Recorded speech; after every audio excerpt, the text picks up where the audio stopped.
Ladies and gentlemen, head of states, head of governments, Mr. President of the African Development Bank, my friend and brother Akinwumi Adesina, Mr. President of the Agricultural Development Fund, my dear Gilbert Ungbo, my dear Tony Blair, and my brother Aliko Dangote. and my brother Aliko Dangote. Ladies and gentlemen, hello everyone. I would like to thank the African Development Bank and the IFAD for the organization of this excellent meeting on this vital subject on agriculture to feed Africa. 5 years ago, we met in Dakar on the same subject, and we then had taken important decisions to fight famine and malnutrition and extreme poverty, and put an end to a high dependence on importation of food importation. I must congratulate the President Adesina for the incredible progress accomplished since our last meeting in Dakar. And I would also like to congratulate and thank the IFAD President for the efforts put in, developed and spoken of in Dakar. Today we are meeting in order to speak of how we managed to get out of this situation. This mission is held within the quite particular context of the COVID-19 pandemic. The impact, the negative impact on the food security and nutritional security have highlighted weaknesses in the value chain and showed countries in development, in particular African countries, the establishment of production systems and transformation systems of food that should be more resilient. This is no longer an option, but it is mandatory. With our 30 million square kilometers, this continent has incredible benefits in order to prospect and capable of feeding its population and contribute to feed the world. Africa, we all know it, has 65% of the land of the world. We have a lot of resources. We have 20 rivers, and we have a lot of resources of the earth. Its population, which is majority young, unfortunately, the statistics demonstrate that over 250 million Africans don't have access to proper food or sufficient food. According to the United Nations report with regards to the agricultural security and food security in the world that was published in July 2020, it demonstrates the same. It is if this tendency pursues, the objective to eliminate famine and malnutrition on the continent in 2030 will be missed out. Moreover, all provisions demonstrate that the African population increases by half in 2050. In order to fight against the famine, there is urgency to invest massively in agriculture, but also in breeding and livestock. We need to modernize all the tools and the methods of production, and through an adapted mechanism, technology, and the use of the English language. It is important as well that we be able to communicate, but we also need to maintain the cold fridges and the stocks. But let us not forget the value chain, transforming food in order to have a higher impact on added value on the product.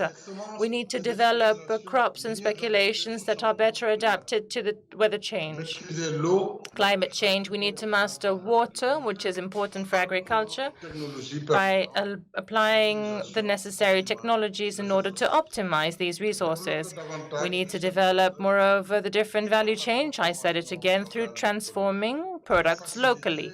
We need to ease the access to markets through infrastructures In Senegal, we have a program of community development, the PUDC, that was demonstrated how, with rural frameworks, we can lift the constraints to access those markets. Together, we must rapidly go from a traditional agriculture, an old agriculture with basic material, to a system of modern production supported by research, productivity, sustainability, and diversification and local transformation. This is what we want to do in Senegal through the acceleration program of the Senegalese agriculture, the PLACAS, that was adopted in 2014 in order to adopt and adapt the cultures of first necessity, like the cereals, the rice, arachids, vegetables, by rearranging the lands, irrigation, and providing intra-agricultural technologies. The agricultural farms that are community level or family level, and the project of valorizing the waters, and the program for agropoles that aim to optimize the lands and activate, moreover, the private investments to develop agribusiness is necessary. I must thank my friend Tony Blair in this regard, with whom we are working through his institute. We are working on researching a strategic partner for this effect.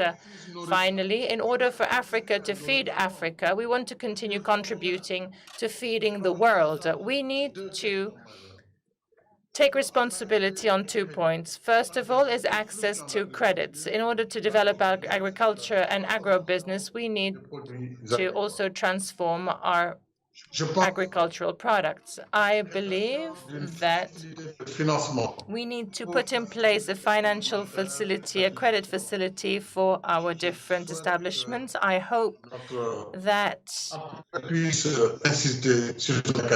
this platform will help development. This could be hosted at the African Development Bank, and I am asking you to support.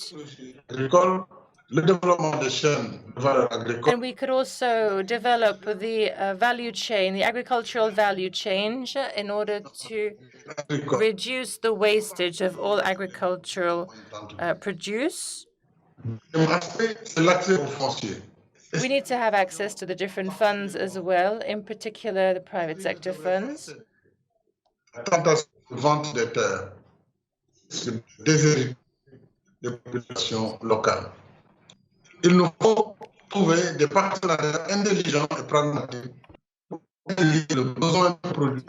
My apologies, we are facing a technical issue.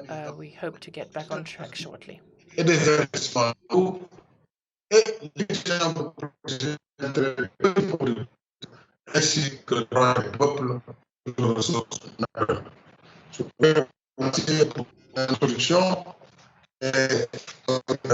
Compréhension, dans le cadre de ce dialogue,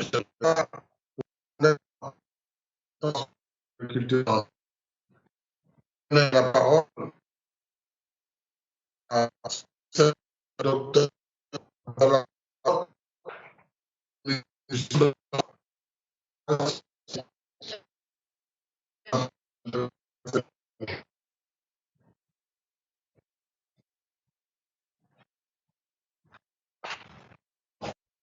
Thank you very much, Your Excellency. Unfortunately, these are the difficulties of the internet connections, but you have raised the bar with your introduction and your engagement.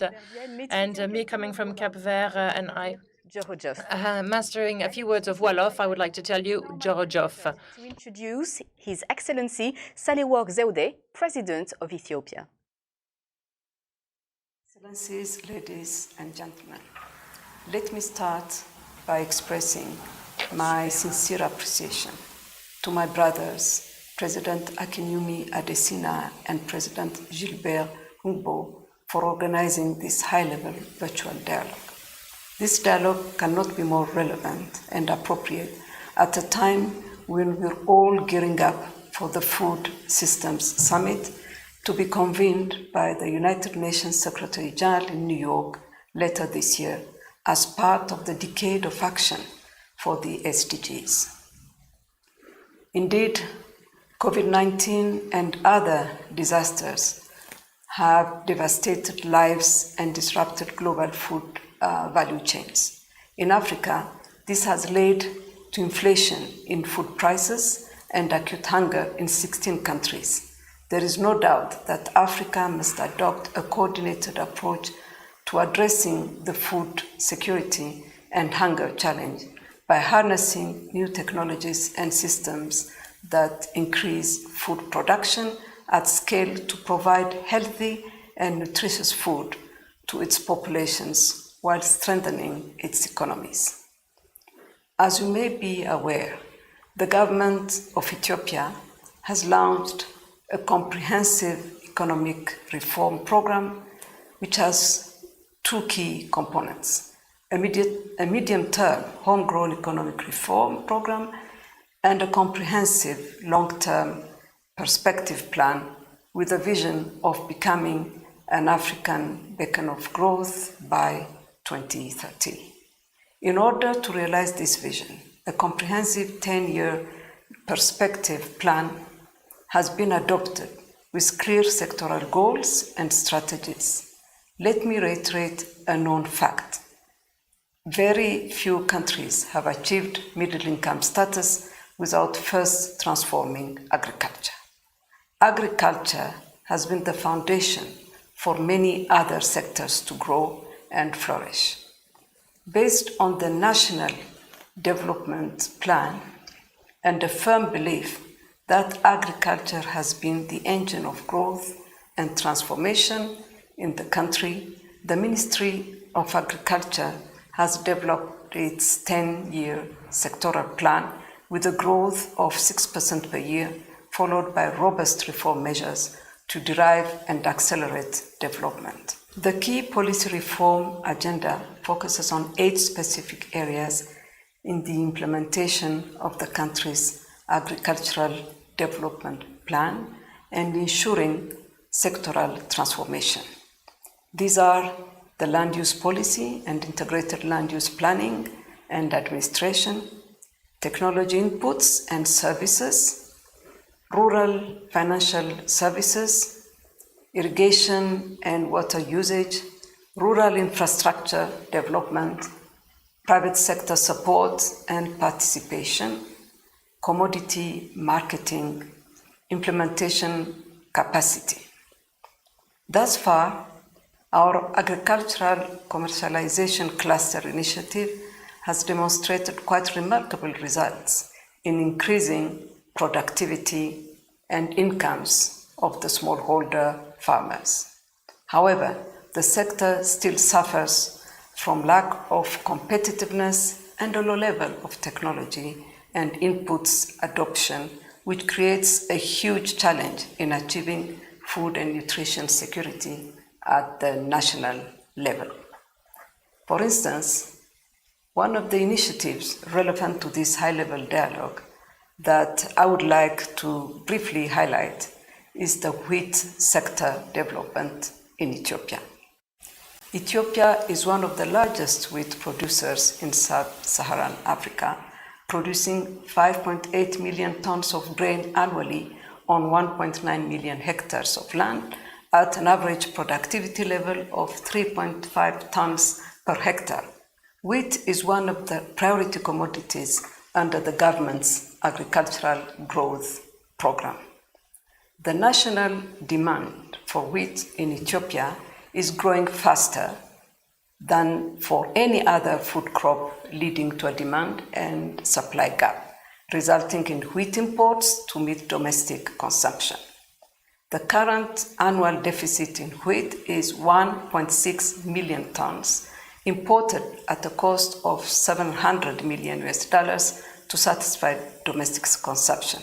The country has embarked on a course to become self-sufficient in wheat production and to export surplus production within a 4-year period.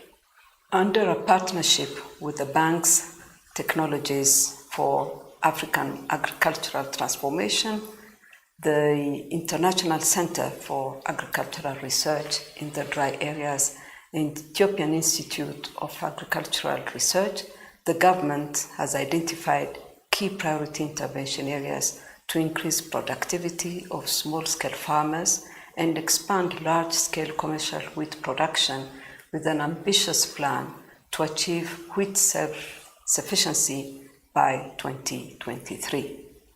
The expansion of Ethiopia's wheat growing areas into the arid lowlands and a heat-tolerant and higher-yielding wheat variety with 6 to 7 tons per hectare could see our country become self-sufficient in wheat production within 5 years. Therefore, what we are doing in Ethiopia is fully aligned with the objectives of this high-level dialogue. I wish to take this opportunity to assure development partners of our strong commitment to implement existing and new investment plans in partnerships with the private sector and the multilateral development banks. Ethiopia has already embarked on a food systems dialogue at the national level. We have nominated conveners and co-conveners, the Ministers of Agriculture and Health, respectively, to spearhead the transformation of the Ethiopian food system by 2030. The aim of the Ethiopian food systems dialogue is to map the existing food system and design the desired system while developing a nationally owned and contextually relevant position paper and a roadmap for a transformed food system. This roadmap will highlight game-changing actions which must be taken in all sectors and by all actors, public, private, development partners, CSOs, at all levels, be it national, subnational, or grassroots. Such national dialogues help shape national pathways towards sustainable food systems by engaging a broad range of stakeholders. They also serve as a good platform for structured interactions contributing to the 2021 Food Systems Summit. I very much hope that the outcome of this dialogue will provide meaningful inputs to the discussion at the regional and continental level and yield useful policy recommendations to accelerate the structural transformation of Africa's food and nutrition systems. I want to assure you that the government of Ethiopia will continue to identify systemic bottlenecks and take bold measures to create an enabling environment for the private sector to participate in rural and agricultural development programs. The commitments and declaration of the African Development Bank and the International Fund for Agricultural Development to invest $1.57 billion in 10 elected priority commodities and $1.5 billion to support agricultural development in the next 3 years are indeed commendable. Such investments will create opportunities for countries on the continent to reach their untapped potential and boost agricultural production. I very much hope that the outcome of this high-level dialogue will provide meaningful inputs to the discussion at the regional and continental level and contribute useful policy recommendations to help accelerate the structural transformation of Africa's food and nutrition system. I thank you for your attention. Thank you ever so much, Your Excellency. Your country, Ethiopia, is Africa's largest wheat producer with over 4 million tons per year. That's quite impressive. However, like you've mentioned, so many difficulties remain. Domestic demand is constantly on the rise and surpasses production. But the African Development Bank scheme called Technologies for African Agriculture Transformation, launched in 2018, has stepped right in and offers new and better seeds that could make the East African countries self-sufficient within the next few years. And now, here's more about the amazing work of TAT in Ethiopia.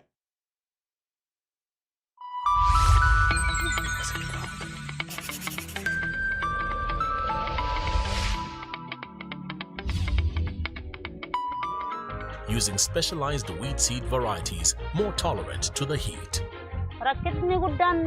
In the past, productivity of the land was very low due to the flooding of the river. It was very hard to make a living being a farmer with 9 children. But this year, I'm very excited about the wheat crop. I expect a yield of 4.5 to 5 tons per hectare.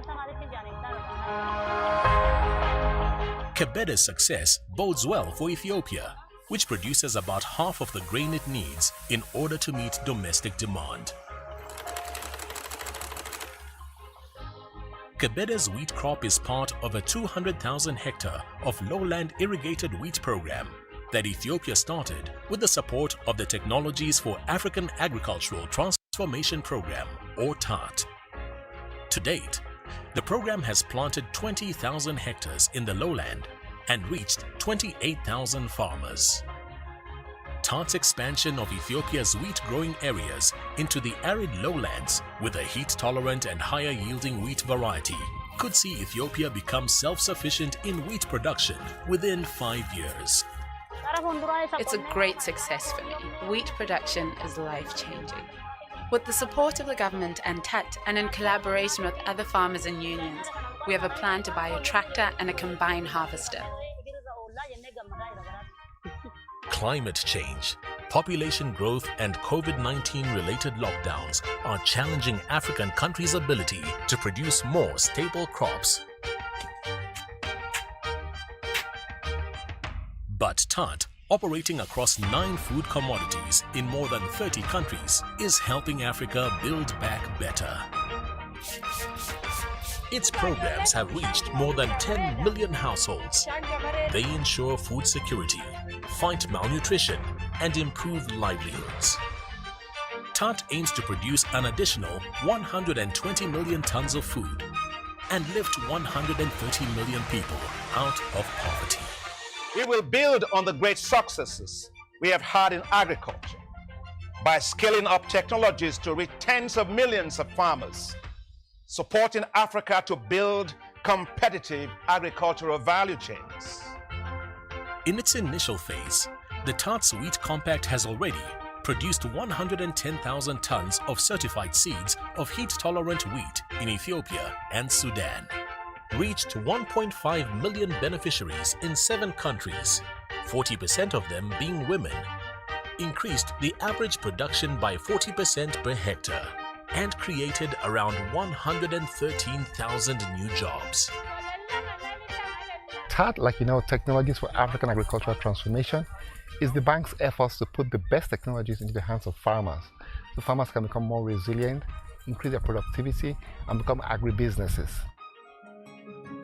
TAT is increasingly the go-to agricultural development program across the continent, using advanced technologies to help farmers mitigate impacts of climate change and pests, helping national economies create jobs, increase food security, and reduce food imports, while improving the quality of life for millions of Africans.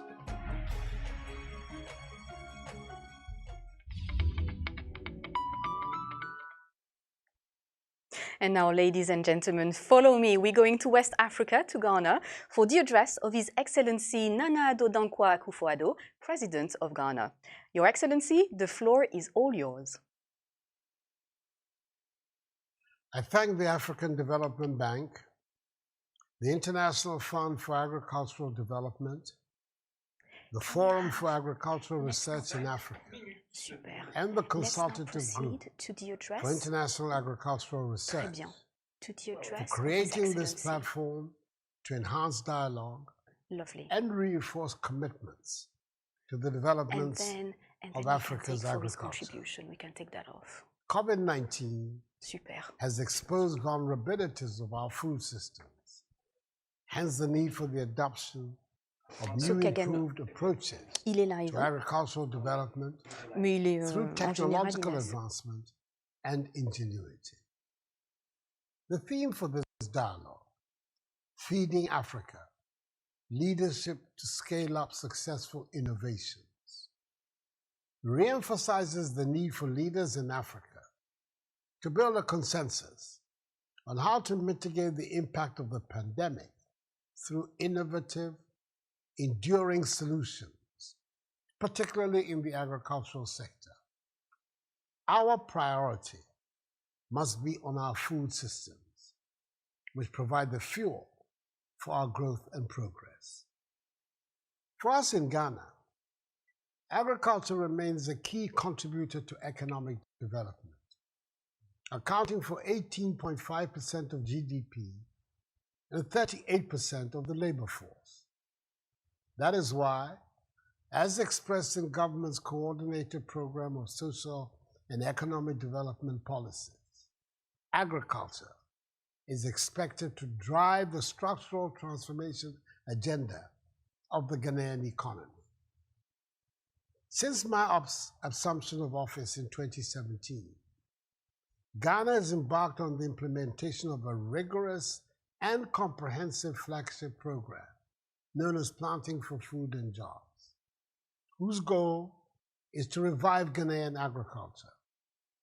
By design, the program reflects 5 priority areas under specific modules targeted at the development of food crops, tree crops, greenhouse villages, livestock, and mechanization service centers. Parallel to these are complementary interventions which emphasize irrigation development, adoption of climate-smart technologies, pest and disease controls, warehousing, agribusiness, and private sector investment. For instance, we have since 2017 scaled up accessibility of improved seeds and fertilizers to some 2 million farmers in the country, provided farm machinery to smallholder farmers to remove drudgery and promote operational efficiency at the farm level, promoted greenhouse technology, which is building Ghana's competitiveness in the production of horticultural crops for both domestic and international markets. And we are also at the verge of breaking away from our over-reliance on cocoa as a major source of foreign exchange earnings through a diversification program in the agricultural sector. Additionally, we are mainstreaming e-agriculture as a digital tool to enhance planning, targeting, and farmer outreach, supporting farmers to adopt innovative technologies to sustain crop production and withstand the effects of climate change, and establishing the Ghana incentive-based risk-sharing system for agricultural lending, with the objective being to de-risk financing support to actors along the value chain by issuing agricultural credit guarantee instruments to enhance access to credit.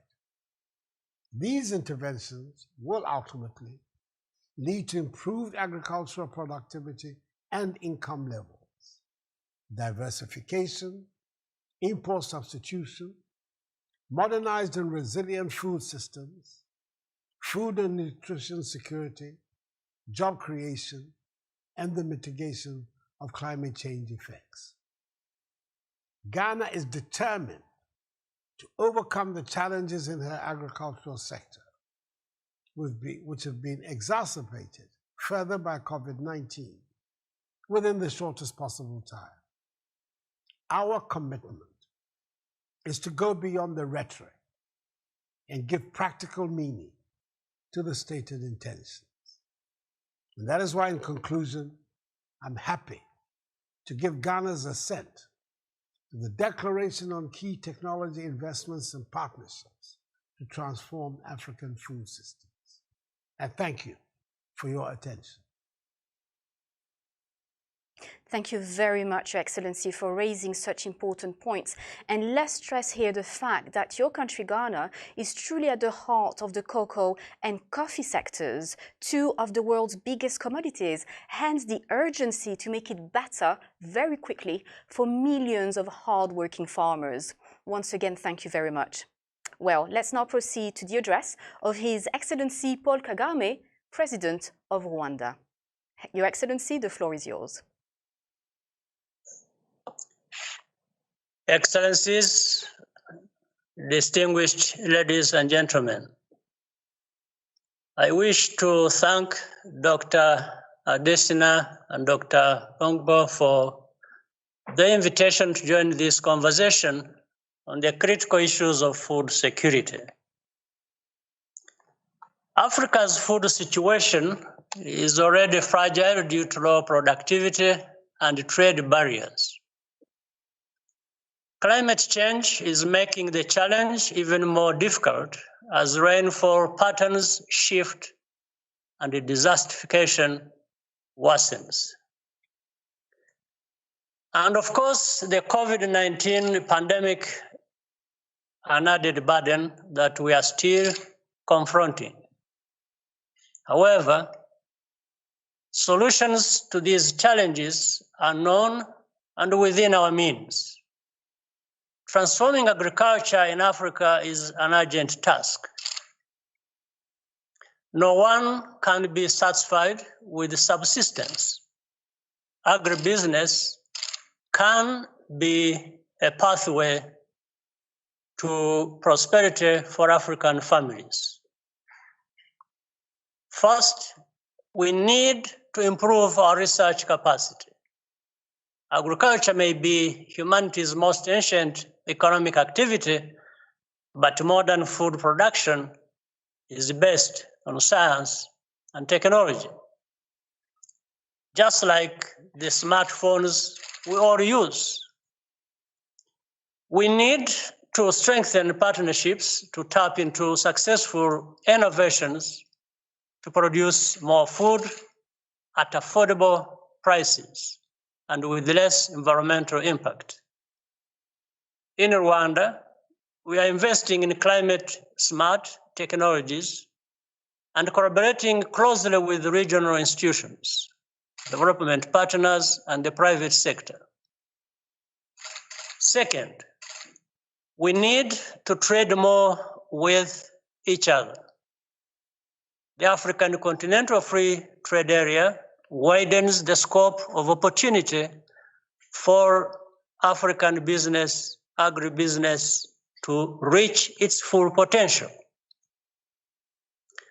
For too long, our continent imported food that we are capable of producing ourselves, simply because of internal trade barriers, among other things. Third, we need to convince our youth that agribusiness is a good career. In Rwanda and elsewhere in Africa, we have been encouraged to see an increasing number of young graduates dedicating themselves to agriculture and making good money out of it. Sustaining this trend requires the support of leaders at all levels, as well as easier access to finance and insurance products. The agricultural economy will be the foundation of Africa's future prosperity for decades to come. But we must come together like we are doing at this high-level dialogue and give the sector the attention and investment it deserves. I'm therefore happy to endorse this meeting's communique. I thank you very much for your kind attention.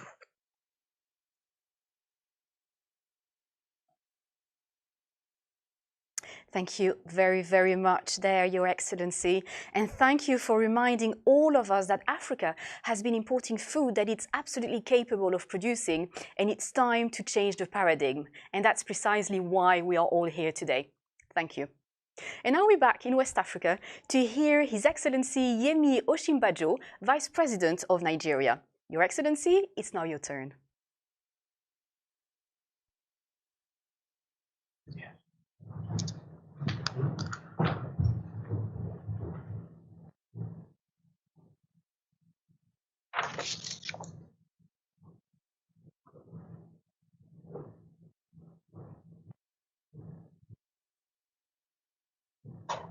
You're live, sir.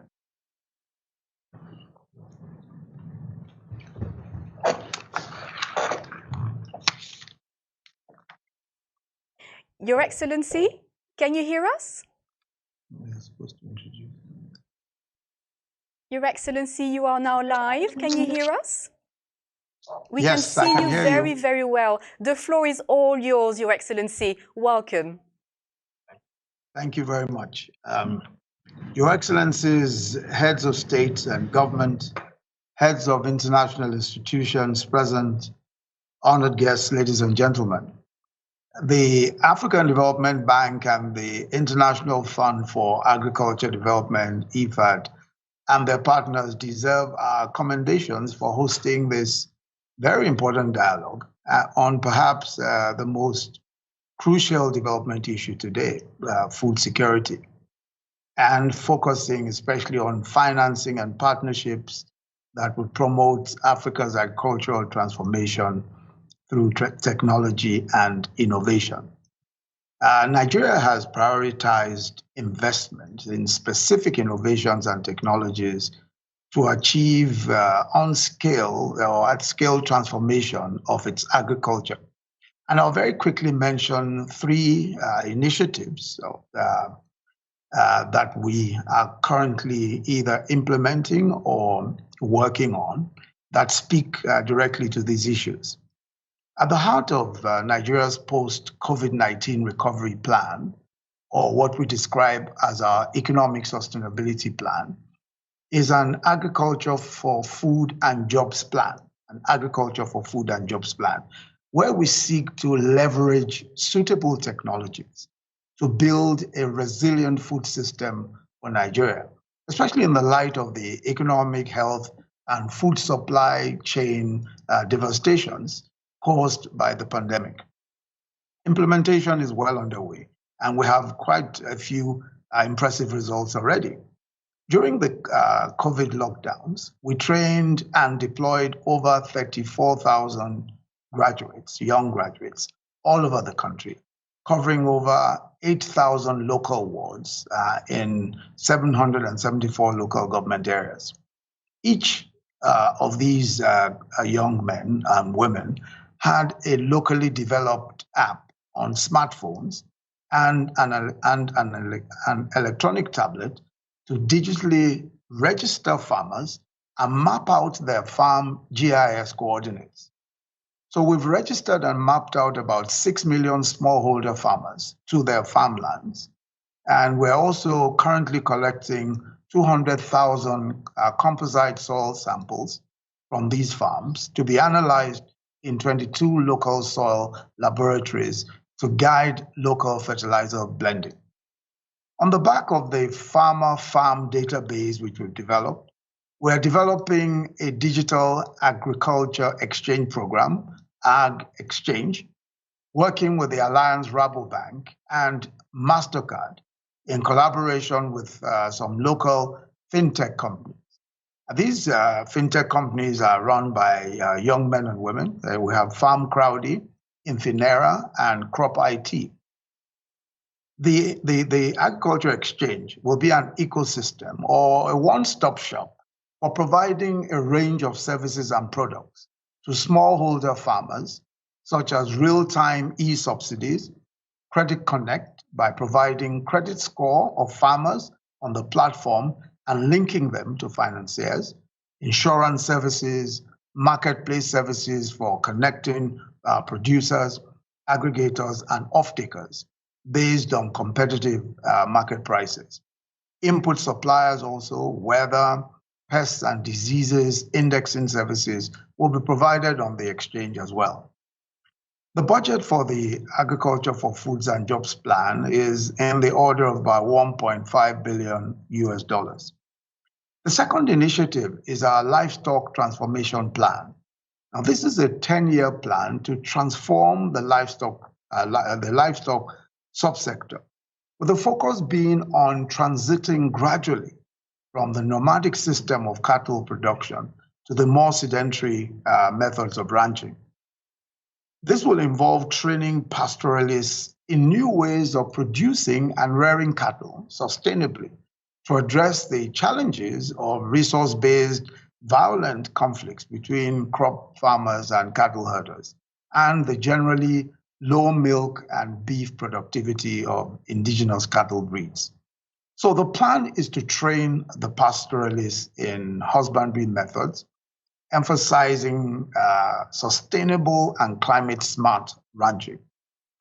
An indigenous technology company has developed a microchip for tracking the cattle, and we're working on a pilot project with one of our development partners, the Netherlands government.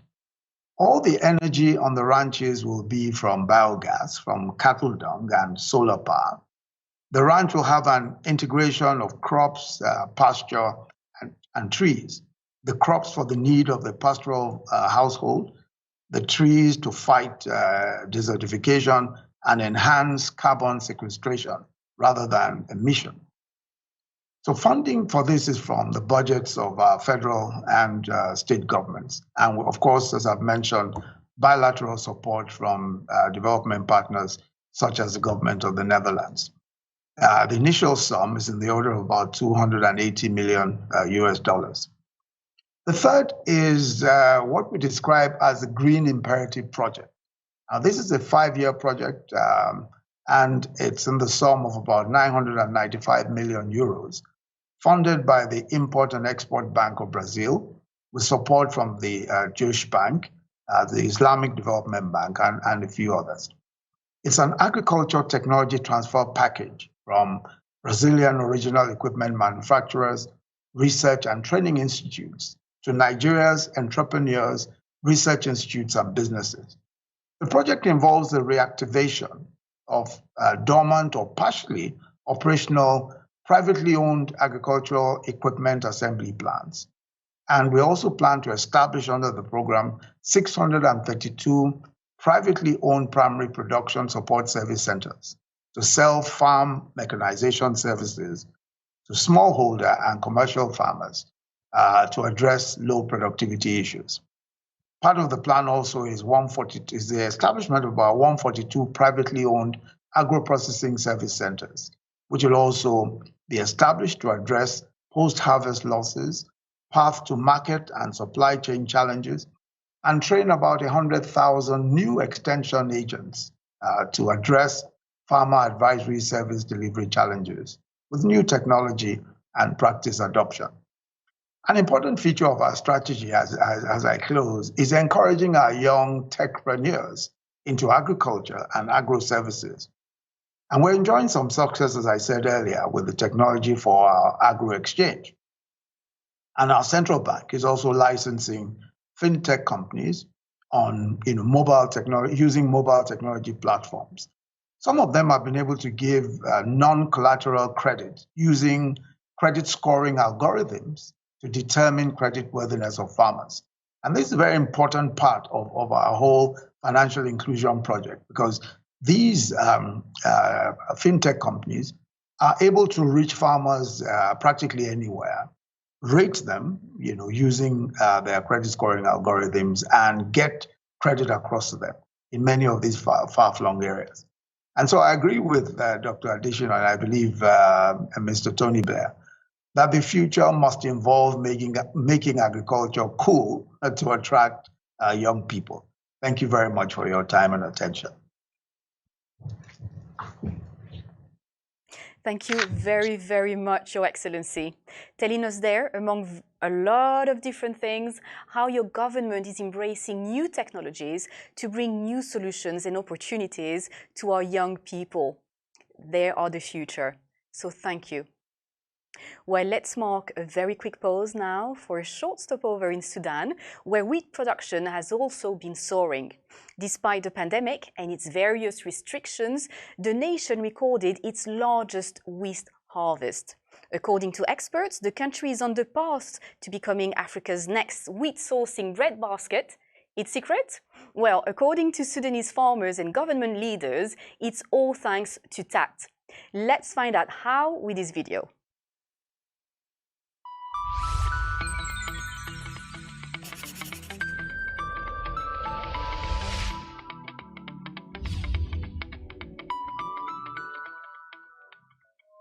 Sudan has just recorded its largest wheat harvest ever, 1.1 million tons of wheat in the 2019-2020 season. Farmers in Sudan's El Jazeera and other irrigation schemes are contributing to that bounty by planting climate-smart wheat seed varieties from an African Development Bank program called TART. TART, Technologies for African Agricultural Transformation, is the bank's efforts to put the best technologies into the hands of farmers, so farmers can become more resilient, increase their productivity, and become agribusinesses. The technology involves a higher yielding wheat variety that can withstand temperatures exceeding 38 degrees Celsius during Sudan's short wheat growing season. TART also provides farmers with technical support on how to work with these certified heat-tolerant seeds.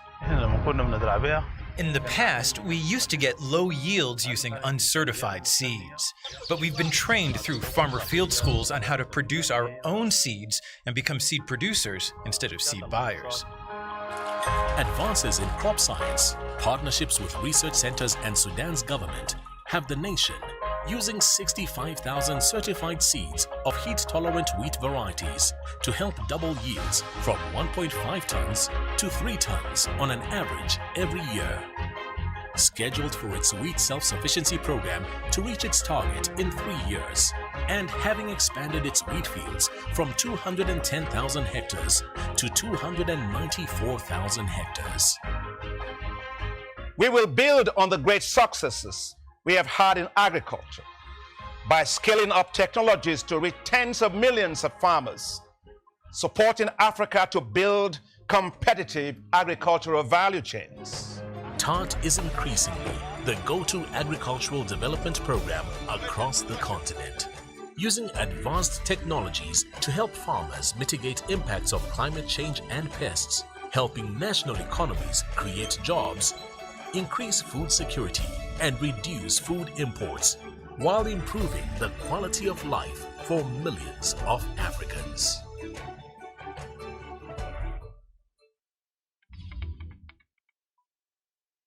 Et retour en région francophone. J'ai le plaisir après. We are back in the French region. I would like to give the microphone to His Excellency Mr. Bandao, President of Transition in Mali. Your Excellency, the microphone is yours.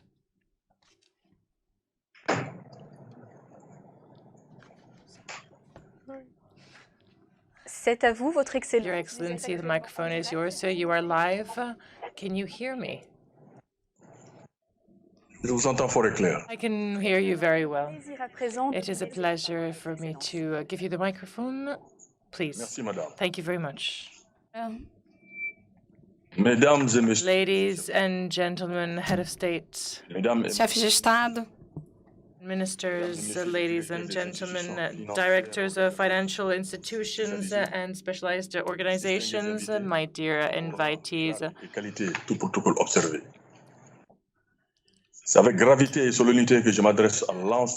I am here to address myself to all the participants and express my gratitude through the international community to all the people who have been victim of food insecurity. I'm grateful to be able to express my gratitude to the African Development Bank for their project on agricultural development. This opportunity to share my opinion and reinforce the political position of food security in the development program. Ladies and gentlemen, my dear guests, Mali is one very large country, and like many African countries, we are enclaved and we rely on agriculture, livestock, and fishing. We employ approximately 4% of the active population, and we are lucky that our country has 48,700,000 hectares of exploitable territories and agricultural lands that are all useful, with a lot of water resources and irrigation possibilities that allow us to over 1 million acres. We have have one of the most important lands with over 100 million acres of land that offer diversified crops. With the COVID-19 and the political and social security crisis that Mali has been facing, we have faced a recession with an inflation rate of the GDP of less than 2%. Ladies and gentlemen, my dear participants, we are confronted since a few years to a lot of risks and threats due to managing drinkable water. And we are facing a lot of difficulties. This high-level meeting is the opportunity for us, African leaders, to reflect profoundly and constructively on alternatives that will allow us to launch a sustainable development plan in order to feed Africa. Africa is a high-potential country. Expertise is here, and it belongs to our leaders to take hold of decisions. We need to inflate a dynamic, we need to adopt a dynamic, and put in place the right plan in our countries. Ladies and gentlemen, the entire continent has gathered to bring together their strength and reduce poverty in order to offer the fundamental rights to feed themselves, access to healthcare and education.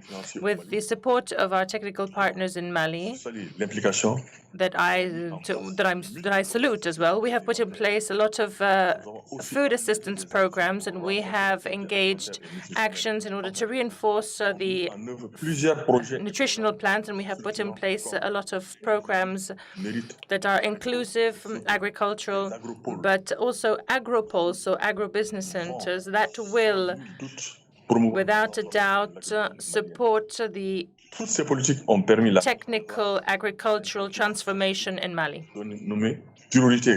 We have named our country Resilience, following an action plan that has an extensive vision for 2024. We need to understand and have conscience of our country, and we need to become autonomous and empower our people to reduce poverty, and we need Africa to become an agricultural powerhouse. This initiative has brought together the efforts in order to find common solutions for all our populations. I remain engaged towards our technical and financial partners for implementing these different plans, and I support the collaborations with all our technical partners, and I thank you for your attention. No, we thank you, Your Excellency. Your country, Mali, let us remind everyone, is not only confronted to insecurity, but also security threats, and we really salute your engagement. His Excellency Mokwetsi Erikebetswe Masisi, President of Botswana. Your Excellency, the floor is now yours. Thank you very much. Your Excellencies, Heads of State and Government, Dr. Adesina, President of the African Development Bank, Dr. Umbo, President of the International Fund for Agricultural Development, the Right Honorable Tony Blair, Executive Chairman of the Tony Blair Institute for Global Change, Mr. Dangote, the Chief Executive Officer of the Dangote Group, distinguished ladies and gentlemen, let me express my profound gratitude for the invitation to participate in this dialogue, which has brought us together to discuss issues of food security in our continent, Africa. Global warming and harsh climatic conditions in many of our countries have more than ever made it essential for us to find innovative solutions for farming and production of food for our populations. The Sustainable Development Goals 1 and 2 on poverty eradication and zero hunger, respectively, requires to provide innovative solutions that will eliminate hunger and poverty in our continent. The African Union has set its own target to eliminate hunger and food insecurity by 2025. However, achieving this target is in the distant horizon. The theme for today's dialogue, Feeding Africa, Leadership to Scale Up Successful Innovation, could not have been more relevant.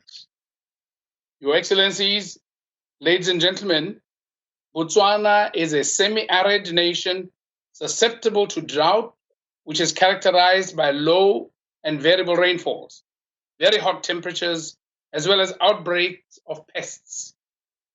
Recurrent droughts continue to undermine our capacity to produce drought-resistant indigenous seeds for food production.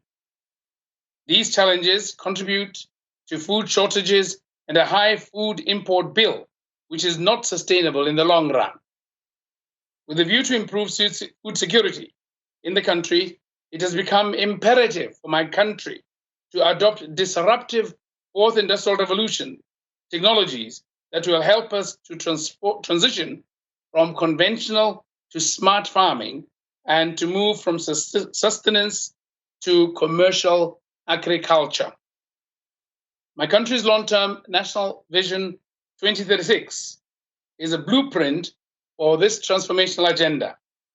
The vision has identified agriculture as one of the key drivers for national transformation and thus aims to create a sustainable, technology-driven, and commercially viable agricultural sector. Smart agriculture is therefore at the center of our development efforts. We have also adopted various policies and strategies to guide our interventions to revitalize our agricultural sector and improve our food systems and nutrition.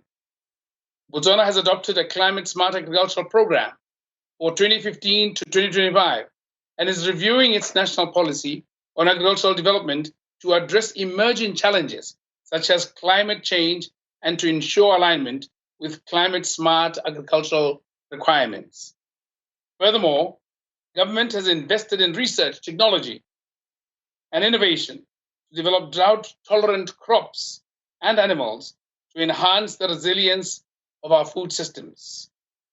We have national institutions such as the University of Agriculture and Natural Resources, BUAN, the National Agricultural Research and Development Institute, NADI, as well as the Botswana Institute for Technology Research and Innovation, BITRI, which contribute to our endeavors to promote sustainable crop and animal production.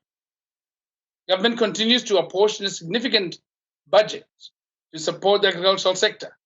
In February of 2021, Parliament approved a 1.9 billion pula budget, or approximately $180 million, in pursuit of improved domestic food production. In addition, Botswana is in the process of developing a Green Climate Fund country program to promote sustainable agriculture.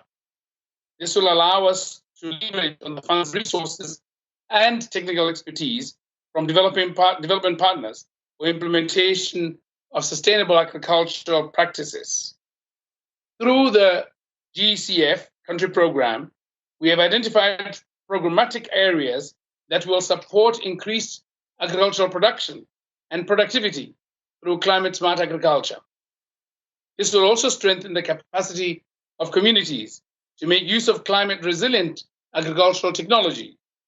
Furthermore, this GCF has recently approved a project at a total amount of $97.6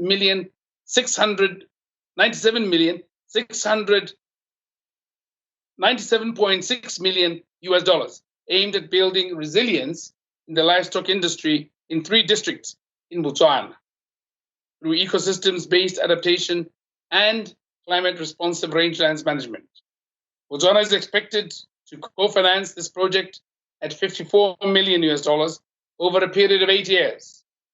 Your Excellencies, distinguished ladies and gentlemen, many of our countries do not have the wherewithal of their much-needed smart technologies and techniques for food and animal production. This requires us to strengthen partnerships and create networks with international development partners, the private sector, civil society, researchers, and experts. My government is keen, very keen, I might add, to attract investment into climate-smart agriculture.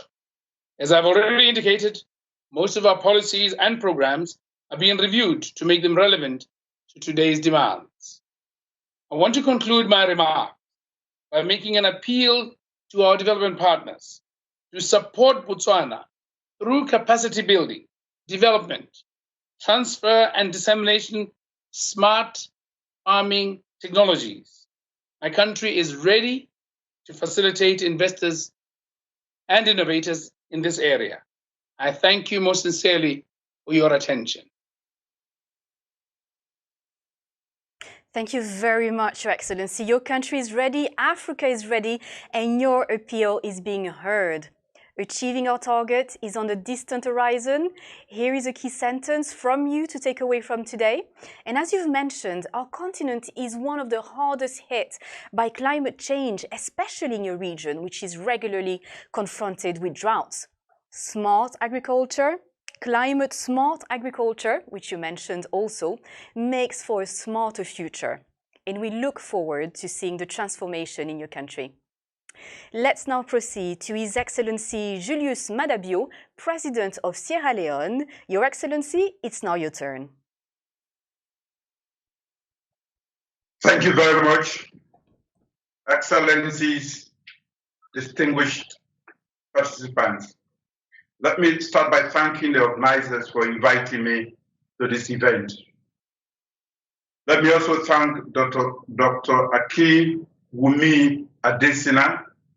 President, African Development Bank Group, Mr. Gilbert Ungo, President, International Fund for Agricultural Development, my friend, the Right Honorable Tony Blair, Executive Chairman, Institute for Global Change, and Alhaji Aliko Dangote, President and CEO Dangote Group, for an enlightening opening session.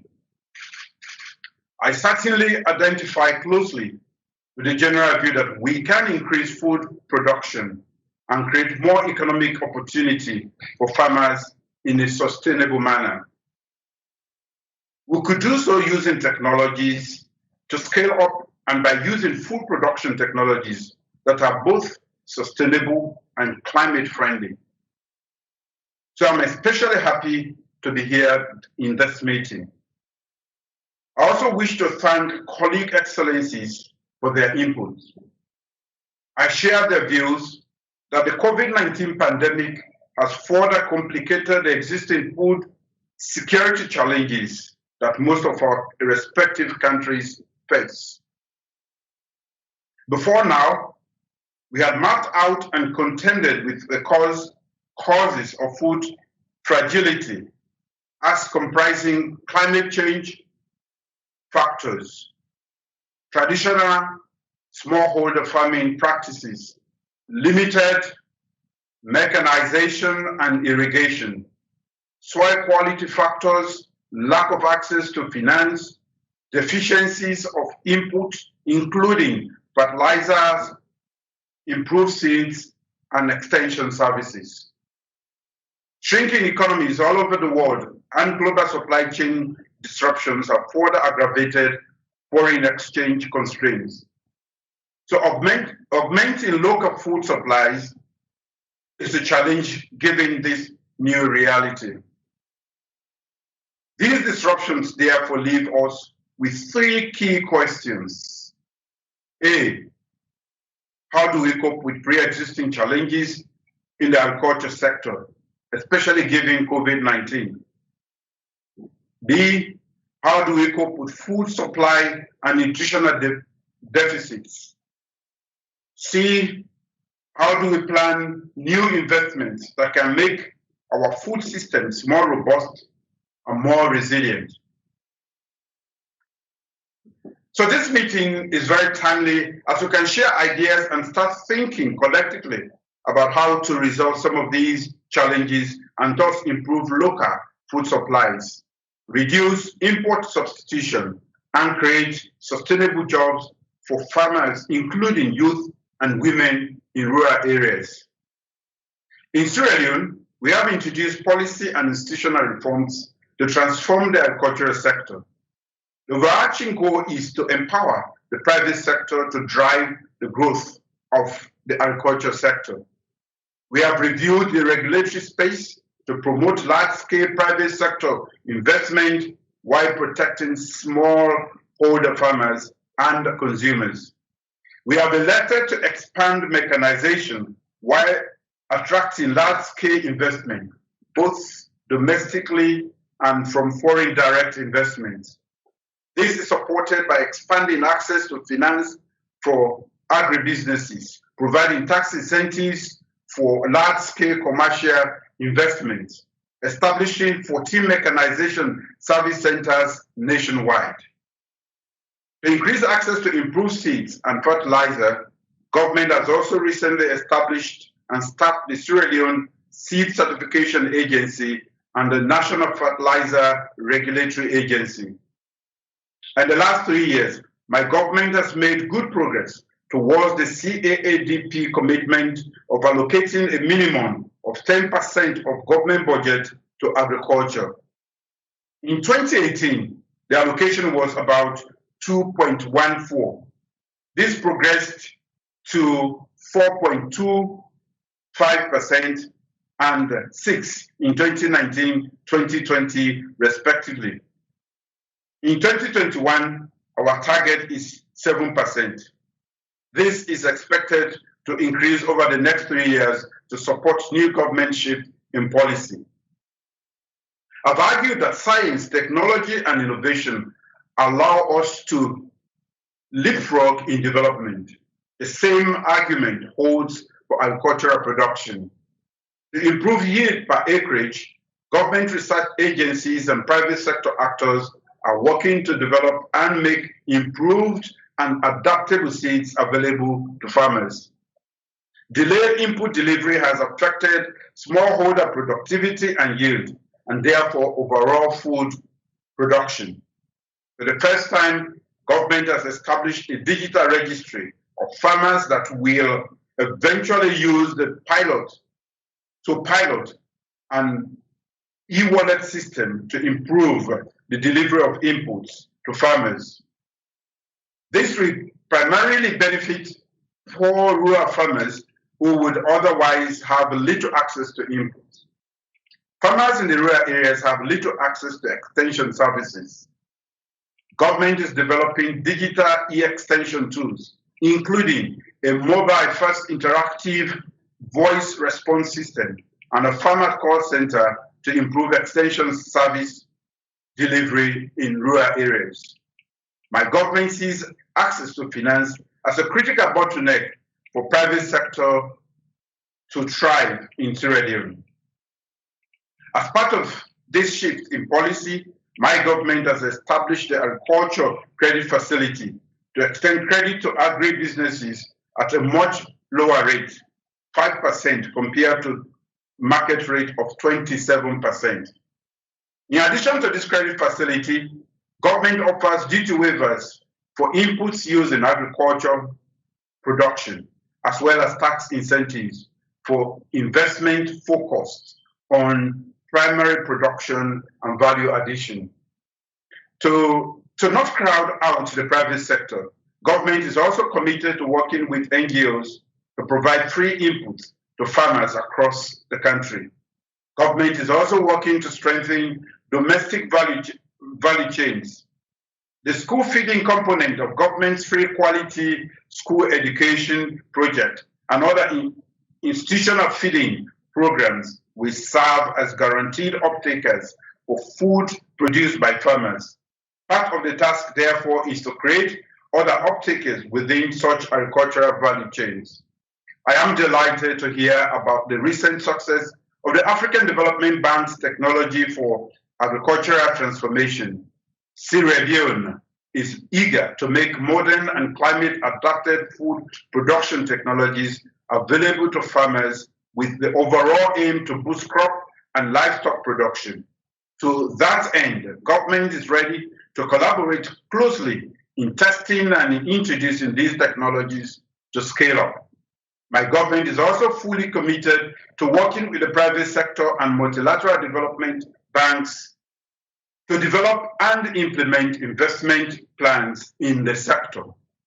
Let me conclude by stating that we can meet our objectives of increasing local food production, creating employment, and reducing the impact of climate change using new technologies and increasing private sector investment in agriculture. I thank everyone for your time and attention. I wish you fruitful deliberations.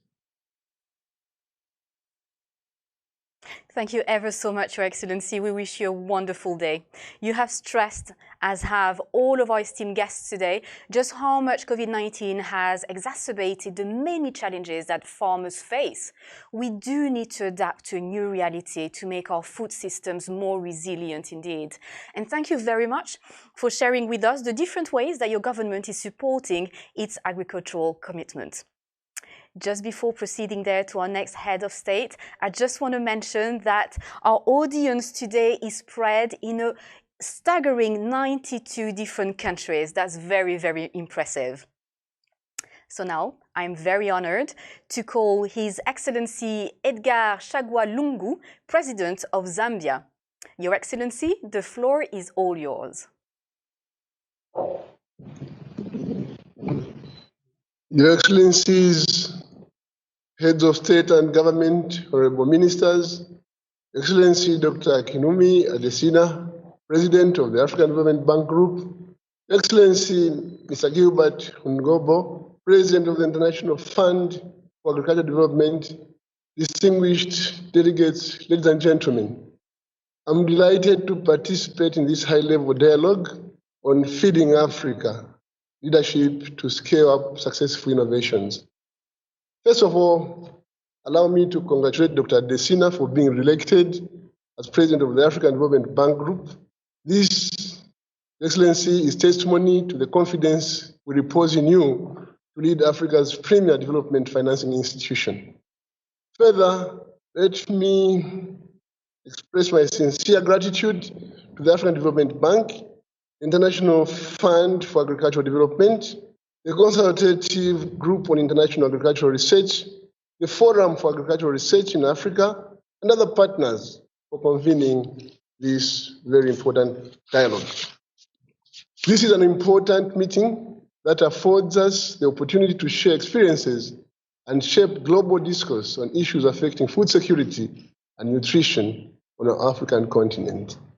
Excellencies, revitalizing food production and enhancing nutrition remains a core policy issue to end hunger through the Sustainable Development Goals and national agriculture and food policies. Zambia, like most countries in Africa, is still experiencing low agricultural productivity despite its rich natural endowment suited to feed itself and the rest of the region. The low agricultural productivity has been worsened by effects of climate change and the COVID-19 pandemic. This, therefore, calls for adopting successive innovations aimed at transforming the entire agricultural sector. This aspiration is contained in the Malabo Declaration on Accelerated Agricultural Growth and Transformation for Shared Prosperity and Improved Livelihood. Ladies and gentlemen, there is a need for small-scale farmers to adopt innovative ways of farming to enhance productivity. Old ways of farming not only limit the size of land cultivated, but also make farming more difficult and attractive, especially to the young people.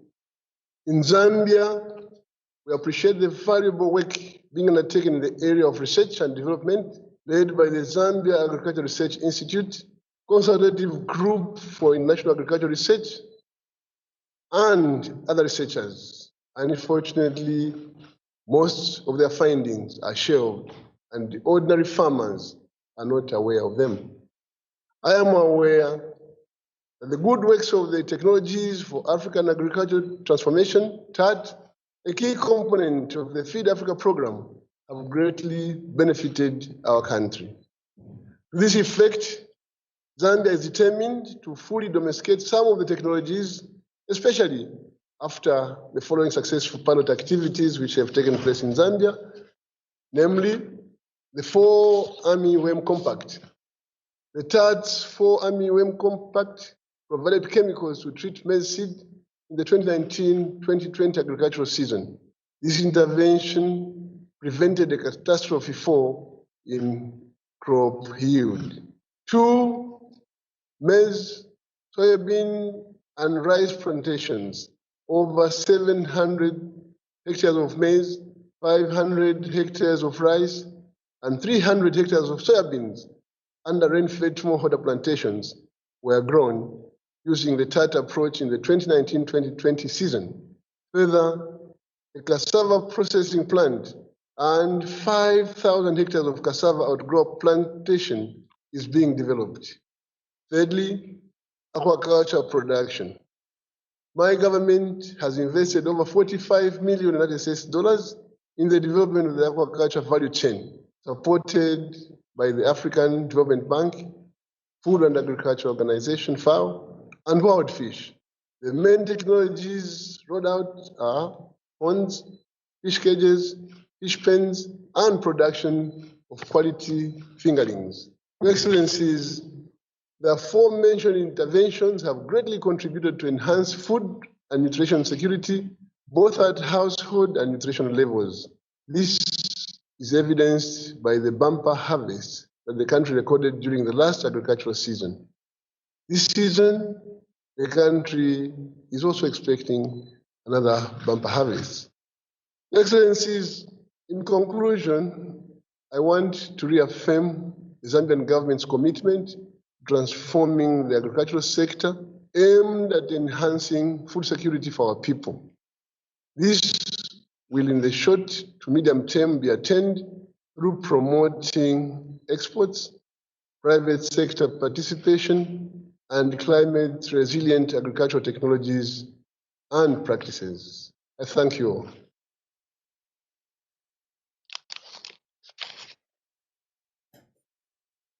Thank you, Your Excellency, for bringing the issue right back to the families. African farmers are some of the hardest workers in the world. And yet, just like you've said, many go to bed hungry. They cannot send their children to school and break the cycle of poverty. So it is our mission here to find solutions. We are ready. Notre prochaine allocution, Our next speaker is a francophone, His Excellency Mohamed Bazoum, President of Niger. The floor is yours. C'est à vous, Votre Excellence. Soyez le bienvenu. So, welcome, Your Excellency, to your event. Can you hear us? Votre Excellence, Your Excellency, can you hear us? You are live. C'est à vous. Allez. So the floor is yours. We can see you. We just need to hear you. Voilà, très bien. Merci beaucoup. Thank you so much, ladies and gentlemen, Head of State, President of Bar of IDF, the Honorable Tony Blair, ladies and gentlemen. It's an honor to be here, to be talking to you in this high-level dialogue organized by the Bar and the IDF. For the high-level virtual dialogue on feeding Africa leadership to scale up successful innovation. So, under his presidency, the food security and the agricultural development, the sustainable agricultural development, is one of his priority, with the objective to fight against hunger and lack of nutrition, and to also establish the agriculture as the heart of the development of the country. The strategy of this initiative, the Nigerian Feed the Nigerian, has been elaborated and constitute the public policy for the investment in this sector. It has taken into consideration the knowledge, the regional knowledge, and the agricultural policies in the African continent and the engagement of Maputo and Malabo. This policy take into consideration the SDGs to eliminate hunger, to ensure food security, to improve nutrition, and to promote the sustainable agriculture. Thanks to the establishment of this initiative 3 and for the last 10 years, Niger has not known a nutritional crisis. However, we have made some progress at different levels in different sectors. Globally, it's 2,500,000,000 have been invested for the intervention to mobilize water in order to foster agriculture and to take into consideration the climate change and to also fight against climate change, reduce the vulnerabilities of the population, to promote the technologies adapted to the climate change, and to explore development opportunities of transformation in the agricultural department. Ladies and gentlemen, the many objectives that have been elaborated contribute to modernize the sector of agriculture using different approaches, different innovative approaches. I can mention the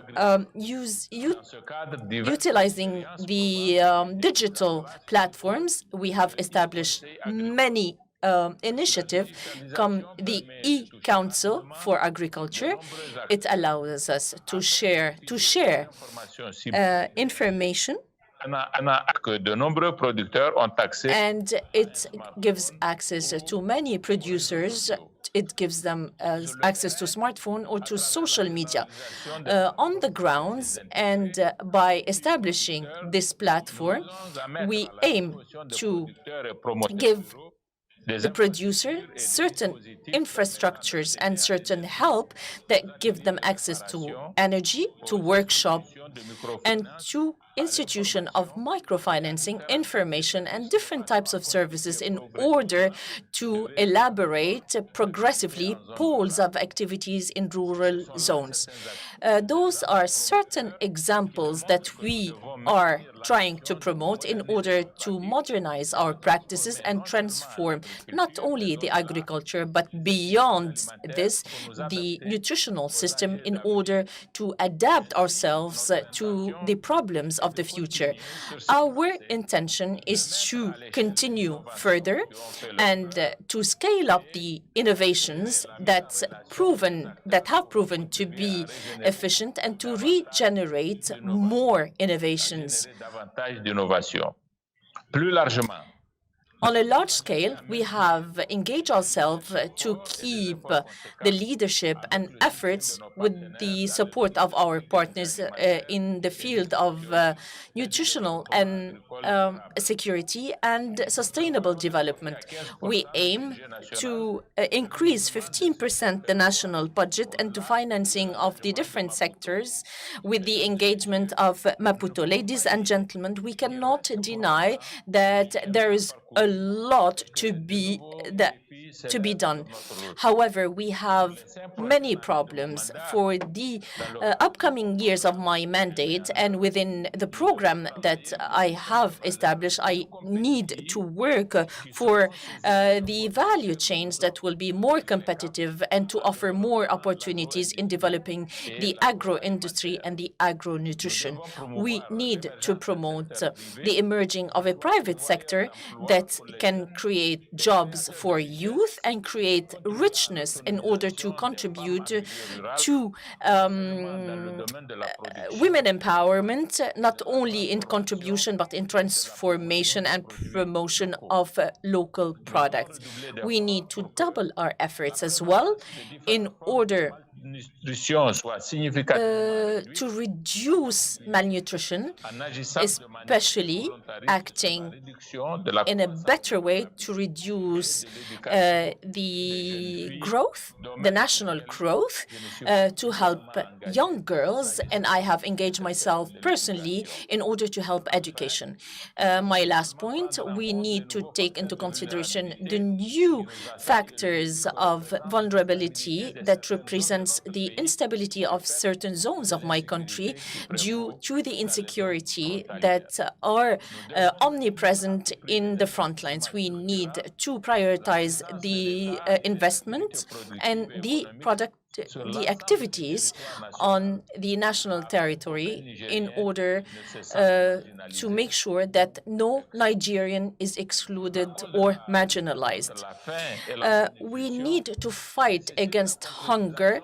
That's why we need to engage on a global scale, especially on the Paris Accord, to mobilize $100 million per year. That's why I'd like to call upon the national and international organization, the rich countries, the developing countries, in order to contribute and to work together and to work hand in hand.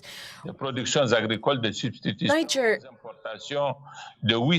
needs 800 tons of cereal that will be 3.2 million of count. I'd like to thank you once again to give me this opportunity to talk about this very important subject for the economical development of my country. And together we will be able to create resilient systems in order to fight against hunger.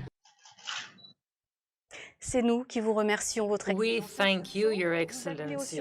You are calling for people to wake up, and this is why we are here. So let us remember, Nigerians feed the Nigerians. It's a wonderful expression and a wonderful ambition.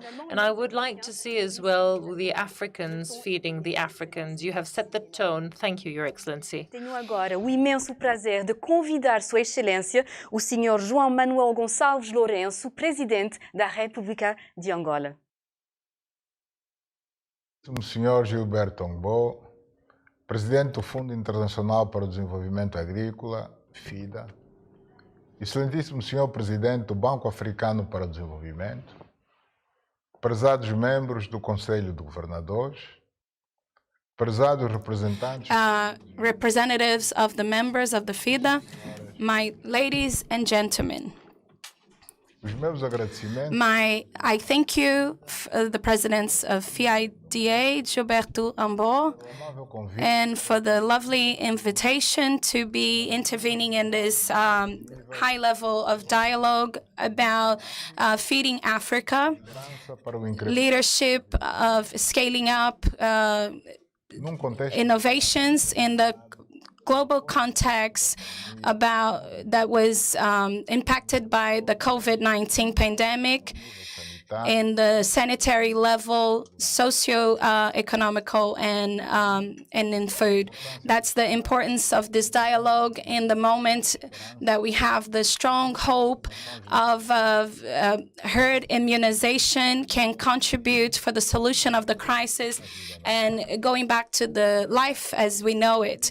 Until then, it's very important to establish a strategy that can allow us to co-abide with the pandemic until this one doesn't vanish, ensuring the food security, reactivation of economies, and normalizing the citizens' life, and the involvement of the private sector, of the civil society, university, and the research centers. Sir, Mr. President, the African continent is considered the continent of hope and future by the youth of its population and the variety of its natural resources. Your rural population is connected to family agriculture that constitutes of 70% of the feeding in the markets, but even though it's still very poor and it has still a lot of difficulties in food security, the raw materials and the great international debt are other factors that challenge the African countries. By the negotiations in the bilateral and multilateral must continue to solve the debts in vision of each specific country. The processing of the products of the field, many of the produce that are consumed in Africa be imported of other continents. Now, we have the free trading in Africa that is incentivizing the trading, commercial relationships and strengthen the regional and to have the other consumptions. We verified with concern the effects of the climate change, that the drought and the inundations as pests with negative impact of production of food. In this matter, we consider relevant the implementation of the Treaty of Paris that has to be a part of the international agenda to create appropriate systems of catastrophes that can allow to act.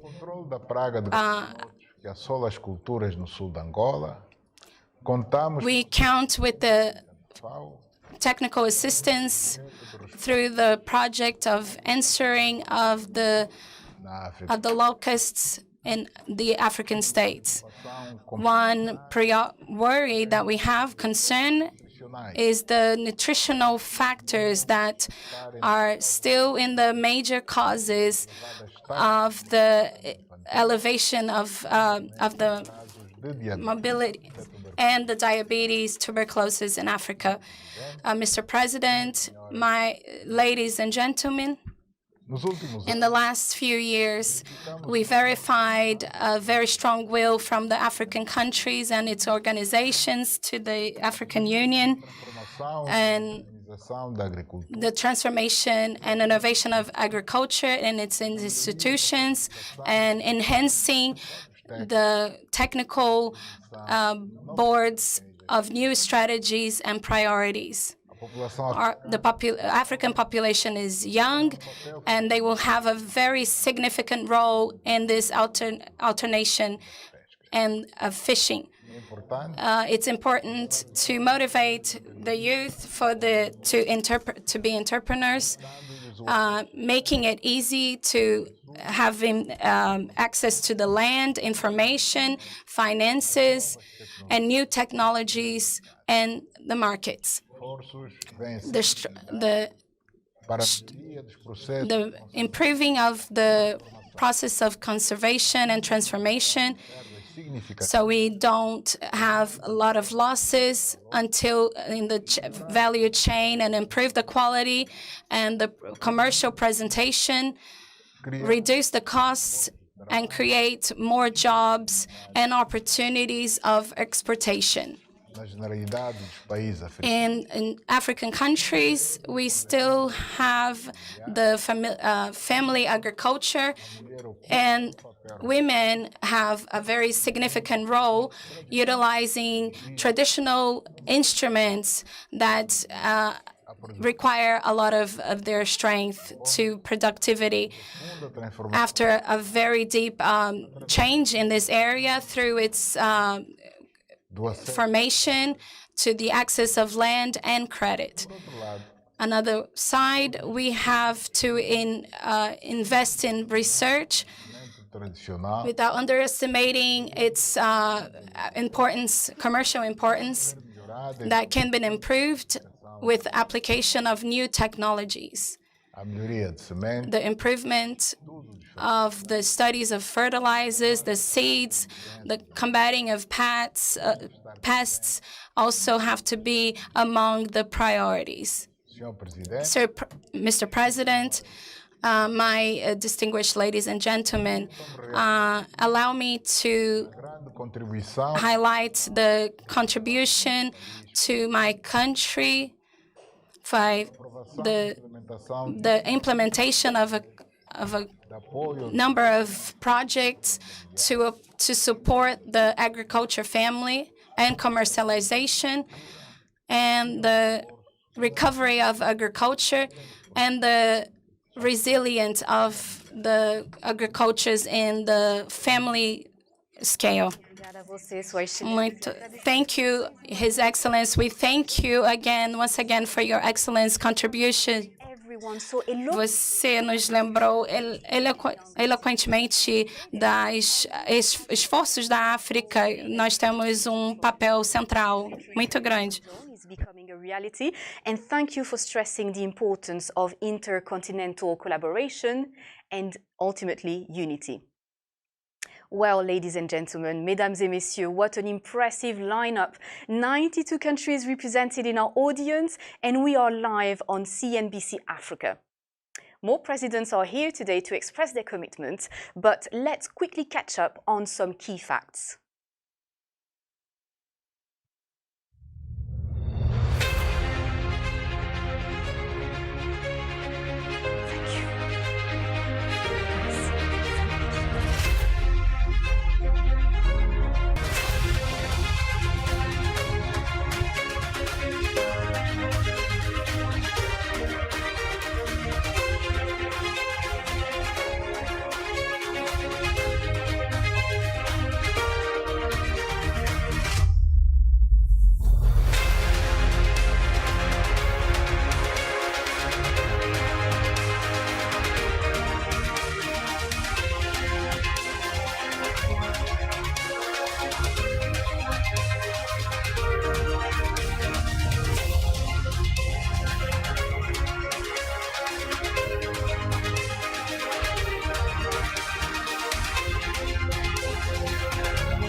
Et retournons à présent à nos illustres participants. Back to our participant. Now I have the honor to introduce His Excellency Martin Christian Kabore, President of Burkina Faso.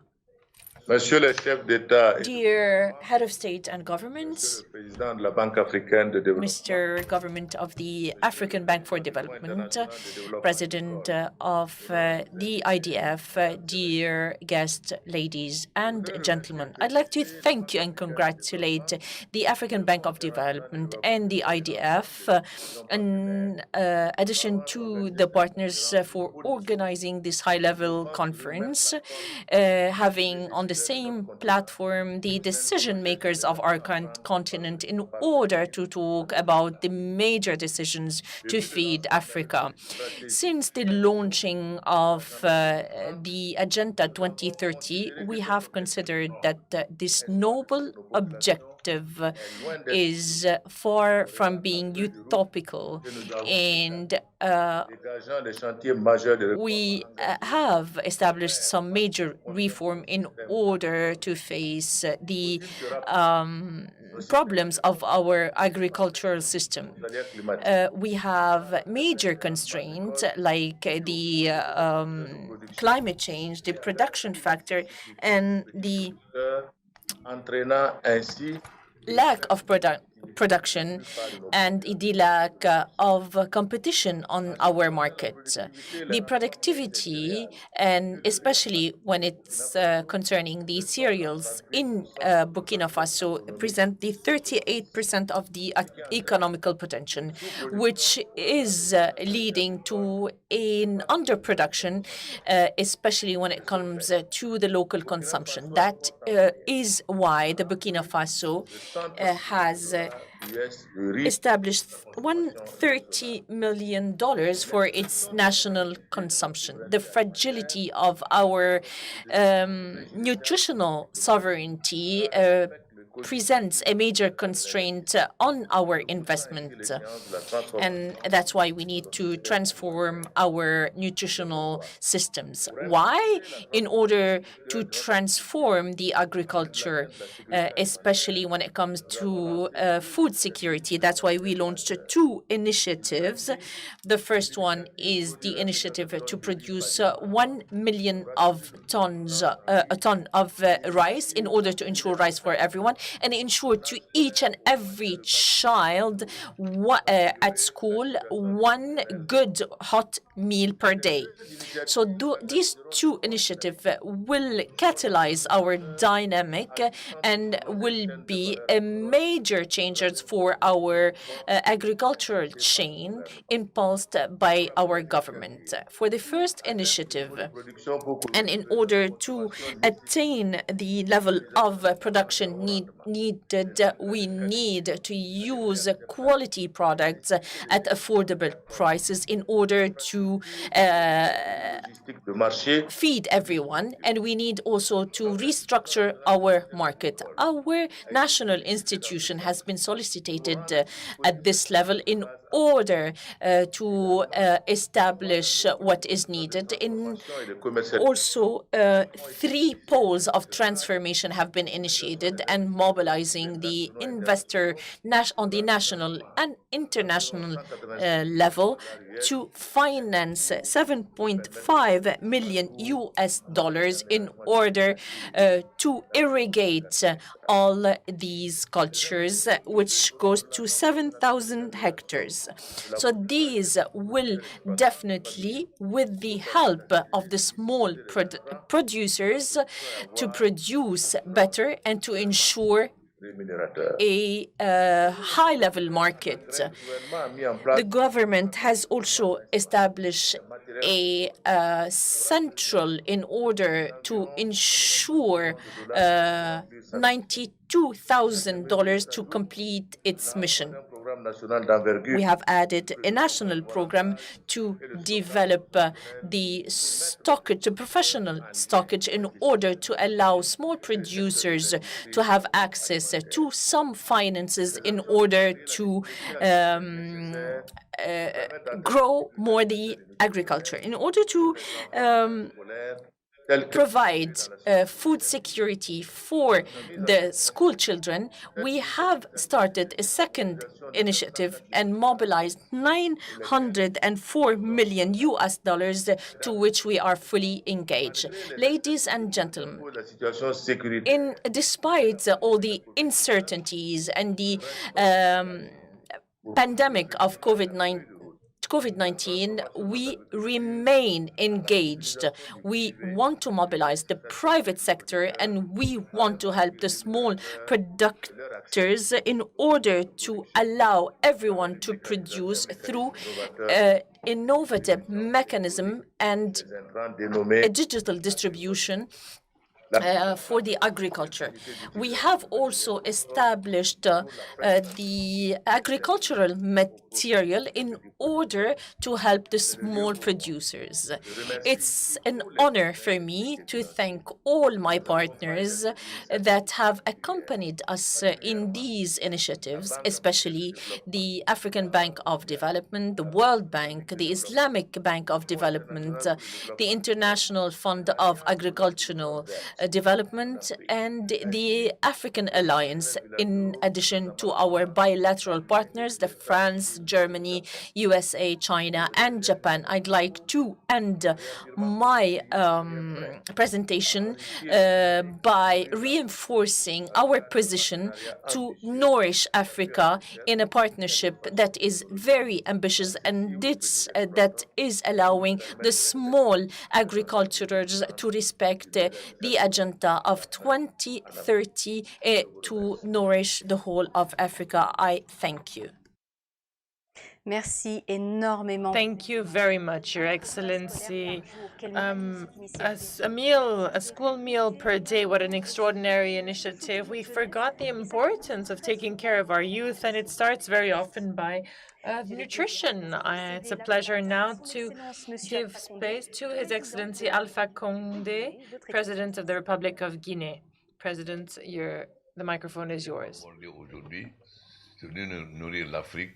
Today, it is important to feed Africa, and we often require to ask the fundamental question of the entire African community. This problematic is at the heart of all the policies that have been going on for years in Guinea.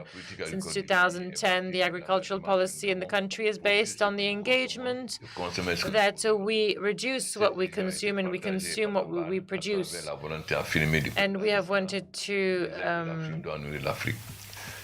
base our motto on Africa, feeding Africa. We wanted to base also ourselves on the human development and develop the crops that are adapted to climate. It is necessary to intensify these intentions and to put it at scale of the country in order to face the increase in the ongoing increase of the population. Africa is almost 1,216,000,000 people, and over half of them cannot satisfy their hunger with all these resources that are available. The nutrition deficit that was hit also by COVID-19 has expressed a high importance of focusing on these new technologies to face this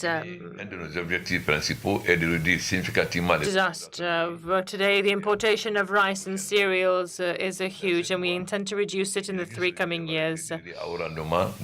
We have wanted to develop hybrid solutions in order to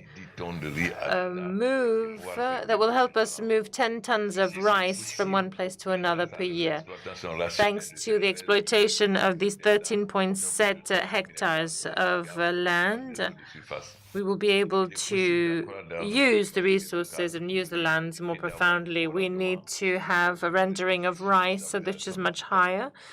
Thanks to this digital technology, the irrigation of the new system and cultures that will associate the culture of maize and soya will help us segregate the different cereals. It is an initiative that was developed by the Institute of Research and Development in Guinea, and when we will be able to develop and increase the produce of rice and soya, we will be able to also increase the produce of livestock and chicken mainly, and that will be able to feed the population. A lot of efforts are developed in order to ensure the transformation in Guinea to produce rice, livestock, and develop more over vegetables and fruits. When it comes to the livestock, we have corrected our weaknesses. We have decided to focus on reproductive pork, and the artificial insemination is also available with the local species, developing a lot more milk. mixing them with European species. We have increased the animal produce in order to produce intensively and in order to satisfy on a short term the deficiencies. All these technical and technological innovations will help develop a different structure for the agricultural development of the country. Without it, and without the we will not see the situation ameliorate. It is necessary for us to do so in order to provide services to the people of proximity.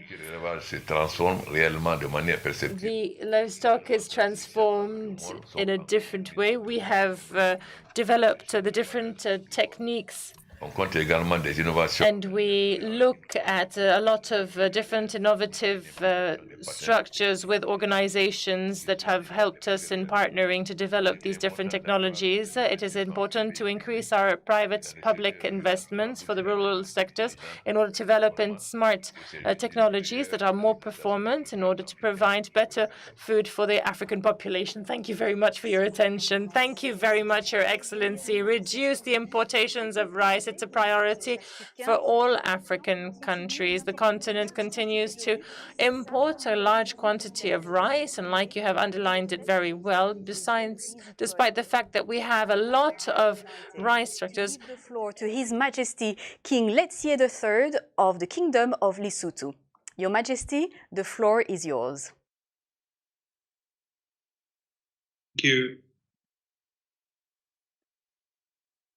Your Excellencies, Heads of State and Government,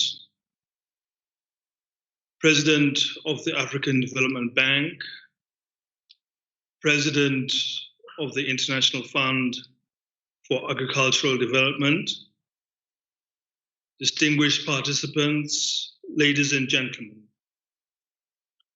It is an honor for me, representing the people and government of the Kingdom of Lesotho, to be part of this distinguished group of heads of state participating in this important high-level dialogue. This event is being held at an opportune time when Africa is reeling under the scourge of hunger and debilitating food and nutrition insecurity. These hardships, as we know, affect mostly the poor. This is therefore the time when Africa needs to recommit itself to dedicating substantial amount of resources to transform our agriculture and food systems. Africa now needs to increase its long-term investment in innovation and technology in the agriculture sector. I therefore commend both the presidents of the African Development Bank and the International Fund for Agricultural Development for organizing this crucial dialogue. Your Excellencies, distinguished participants, the Kingdom of Lesotho is facing the same challenges as the rest of the continent regarding food and nutrition insecurity and general poverty. Therefore, the government of Lesotho has had to introduce policies that will help our people to end hunger and fight malnutrition. In 2018, the government of Lesotho adopted the second National Strategic Development Plan. This policy document provides a framework for the country's development over a period of 5 years, from 2018-2019 to 2022-2023. The development plan singled out agriculture as one of 4 priority sectors that the country's developmental program should focus on. The plan recognizes that in order for the country to achieve any meaningful socio-economic development that includes food and nutrition security, the country should have an innovative and technologically supported agriculture sector. The strategic objective of the government for the sector is to promote sustainable commercialization and diversification of agriculture. To achieve this objective, the government has, among other things, embarked on improving access to finance and improving infrastructure and technology in order to stimulate greater productivity in agriculture. Excellencies, distinguished ladies and gentlemen, without increased investment in innovation and technology in the agricultural sector, Africa will continue to be plagued by low productivity, resulting in persistent food insecurity. Sustained capital investment and improved agricultural technology are essential components in achieving resilient food and nutrition systems. Furthermore, governments alone, especially in the developing world, do not have the ability to provide finance for innovative technology in agriculture. Therefore, the private sector and our development partners, including the international financial institutions like the World Bank and the African Development Bank, have a crucial role to play in facilitating access to financial resources that can drive innovation and technological development. The government of Lesotho, in its own modest way, has introduced some interventions that are aimed at encouraging innovation and improving technology in an attempt to enhance agricultural productivity. Recently, the government has distributed tractors and other modern agricultural implements to help farmers modernize and accelerate food production throughout the major farming districts of the country. It has further provided credit guarantees to farmers to purchase their own tractors and implements. The government of Lesotho has adopted and introduced climate-smart agricultural technologies. With the support of IFAD, the World Bank, and OPEC, Lesotho is implementing a project titled Sustainable Agricultural Development Program, SADP, throughout the country. This program is helping smallholder farmers purchase or construct greenhouses in which they grow a variety of vegetables for commercial purposes. So far, this project has recorded considerable success throughout the country. Under the aforementioned SADP program, the government is also expanding irrigation in agriculture. During this era of regular droughts brought about by climate change, irrigation has proved to be an essential tool of agricultural production, which has helped farmers to increase their yields. We have now recognized that we need to scale up the use of irrigation in our food production systems. And for this goal to be realized, we will need the support of our development partners. Distinguished participants, we are all aware of the challenges that the economies of the world face with the advent of COVID-19 pandemic. Our traditional sources of international support and financing have not been spared from the devastation of the pandemic. For this reason, our countries need to mobilize more of their own domestic resources in order to allocate sufficient budgets to reverse the negative impacts of COVID-19 pandemic on our food and nutrition systems. High agricultural productivity, supported by innovation and development of appropriate technology, should be at the center of our recovery efforts and strategies so that we can defeat hunger and malnutrition once and for all.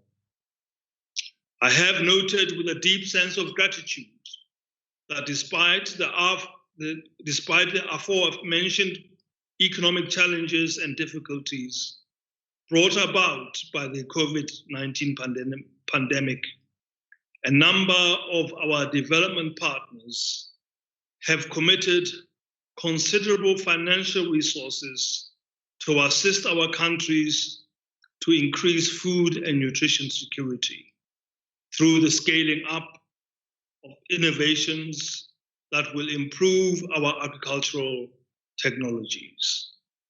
I thank our development partners for this gesture, which demonstrates unwavering solidarity and support. In conclusion, I wish all the participants fruitful deliberations in this strategic dialogue. It is my hope that your discussions and debates will give birth to practical and pragmatic policy recommendations which will accelerate sustainable transformation in Africa's food and nutrition systems. I thank you for your attention. Thank you ever so much, Your Majesty, for expressing your clear commitment to the restructuring of agriculture in your kingdom, notably through better financing, which is key, and irrigation that remains such a challenge. So thank you again there for reminding us of that fact. I would now like to remind everyone that we are live on CNBC Africa right now, but right now, I would like to introduce His Excellency Emmerson Dambudzo Mnangagwa, President of Zimbabwe. Your Excellency, welcome. Excellencies, heads of state and government, I'm pleased to be a part of this crucial discourse given the importance of investments in modern agriculture for increased productivity, in line with our aspirations detailed in Agenda 2063. Equally crucial is the need to address climate change issues and other environmental factors for inclusive growth and sustainable development. This high-level dialogue on feeding Africa is therefore opportune and enables us to share experiences on scaling up technologies and innovations for the transformation of agriculture on our continent. Allow me to express my government's appreciation to the International Fund for Agricultural Development, African Development Bank, and other development partners for the various programs aimed at improving livelihoods, broad-based empowerment and employment creation, particularly for women and youth in Zimbabwe. Through these partnerships and other initiatives, a firm foundation is being established for sustainable growth of our agriculture sector. Your Excellencies, my government launched the National Development Strategy 1, aimed at attaining a prosperous and empowered upper middle income status by 2030. With regards to the agriculture sector, the strategy aims to achieve food and nutrition security and accelerate value addition and beneficiation. Relatively, the Agriculture and Food Systems Transformation Strategy, launched in 2020, is anchored on climate-smart technologies, extension services, and increased innovations. To mitigate the challenges associated with agricultural financing, the Agricultural Finance Corporation has been established. Models of strengthening existing contract farming arrangements are constantly reviewed to increase overall agricultural production and productivity and fairness over and above the access to finance aspect. Addressing the negative effects of climate change, natural disasters, and the global COVID-19 pandemic and its impact on our economies calls for bold and decisive leadership. It is imperative that we ensure the existence of a well-functioning agriculture knowledge, technology, and innovation ecosystem anchored on requisite agronomic and animal husbandry practices. To this end, my government has identified an array of key programs and projects for the transformation of agriculture. These include the climate proofing Fumvudza Intwasa concept, design, construction, rehabilitation, and expansion of irrigation infrastructure, adoption of efficient water use technologies, promotion of the highly nutritious traditional grains, agricultural mechanization, as well as soil conditioning and fertility management, among others. To improve our water harvesting capacity, government has accelerated construction of dams throughout the country. In addition, private sector-driven investments, programs, and projects are also being implemented through partnerships with innovation hubs and industrial parks housed within the country's institutions of higher learning. The development of inventions and innovations is being scaled up. These are aimed at addressing the agricultural technology gaps, specifically among smallholder farmers and communal farmers.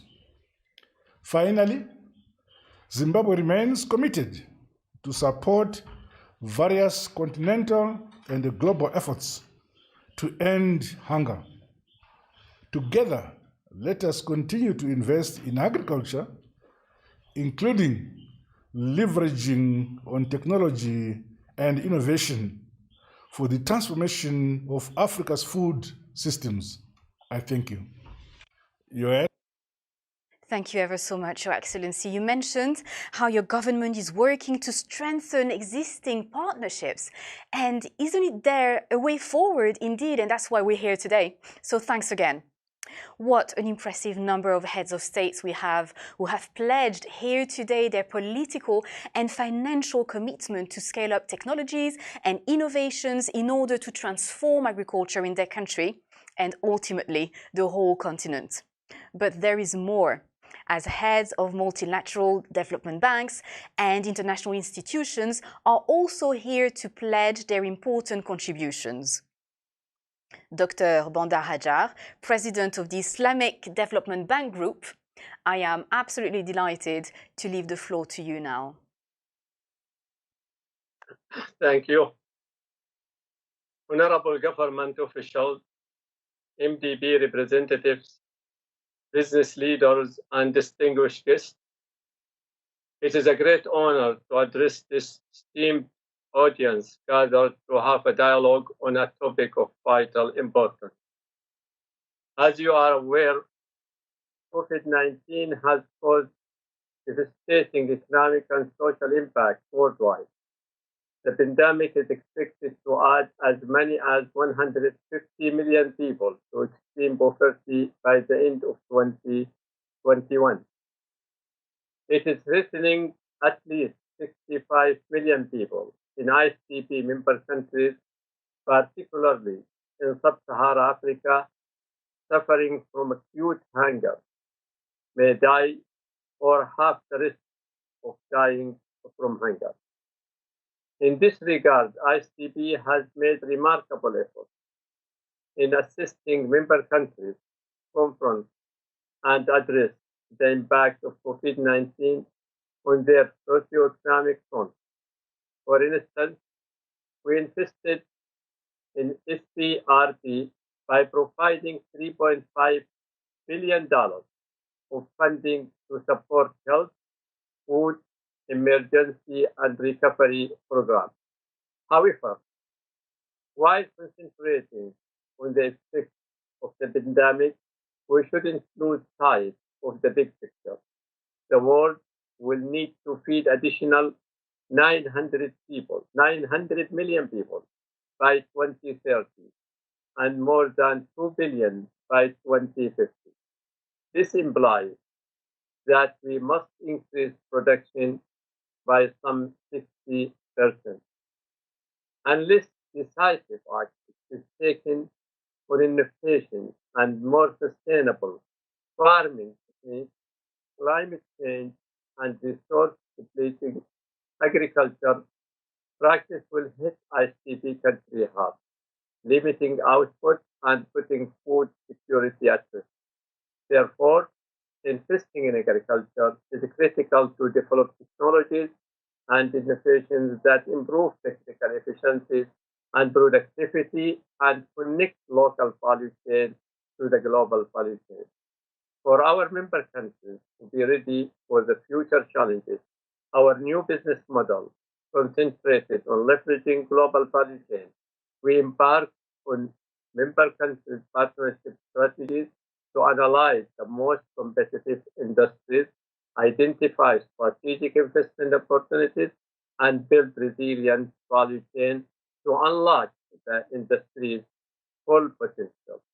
The most critical industry for the ICP member countries is agriculture and food industry, as it contributes to impressive $650 billion to GDP of the 57 member countries per year.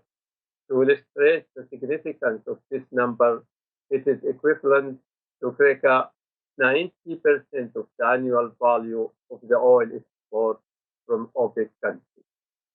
Due to the industry's strategic importance, we released a new report on agriculture, realizing opportunity for the 21st century through resilient global value chain.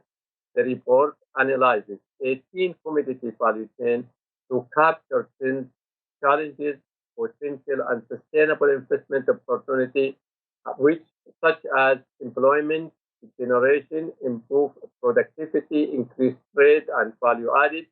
In this industry's report, 5 commodities were themes of particular interest to ICP countries: cocoa, palm, oil, rice, fish, poultry, overlapping with the selected commodities at the AAC program.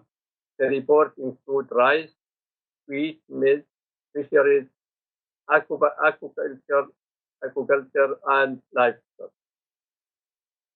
To mention some key highlights of the report of these commodities, ICP countries produce almost quarter of the world price, but are almost all net importers, with African having 23% of all global net imports. The fact that rice cultivation uses around 30 to 45% of the world's fresh water, increasing water use efficiency, is among the industry prime concern in this regard. Affordable, low-tech innovations such can boost water efficiency and productivity. For example, modern drip irrigation system can increase non-flooded rice yield by up to 30% while reducing water consumption by 50%.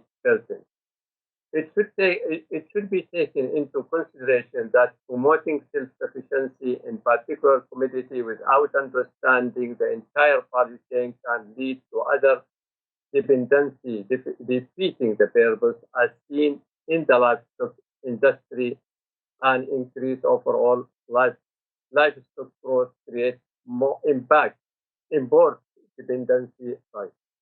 In conclusion, much progress has been made recently in reducing hunger and poverty and improving food and nutritional security in developing countries through although major concerns exist.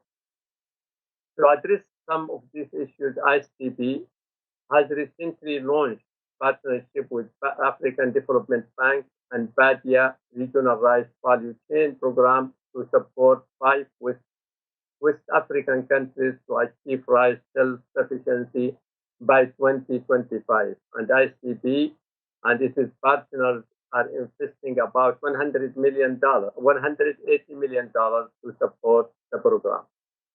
ICB Group is now part of the global community more than ever, and we will continue to support the 27 member countries of the African continent in developing and financing competitive commodity value chain, along with appropriate tools that can be deployed to de-risk value chain investment.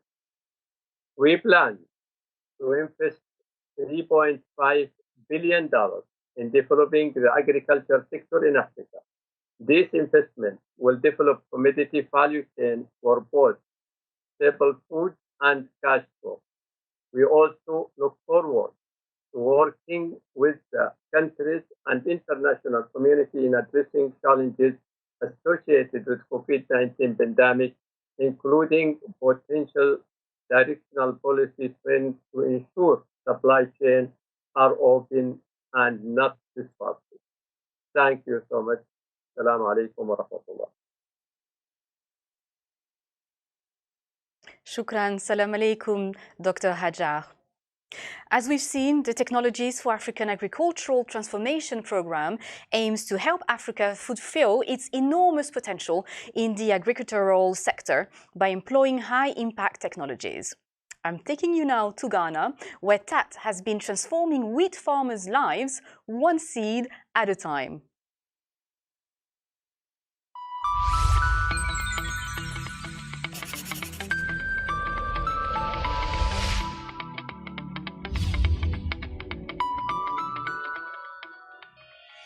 Africa is producing more food for more of its people than ever before.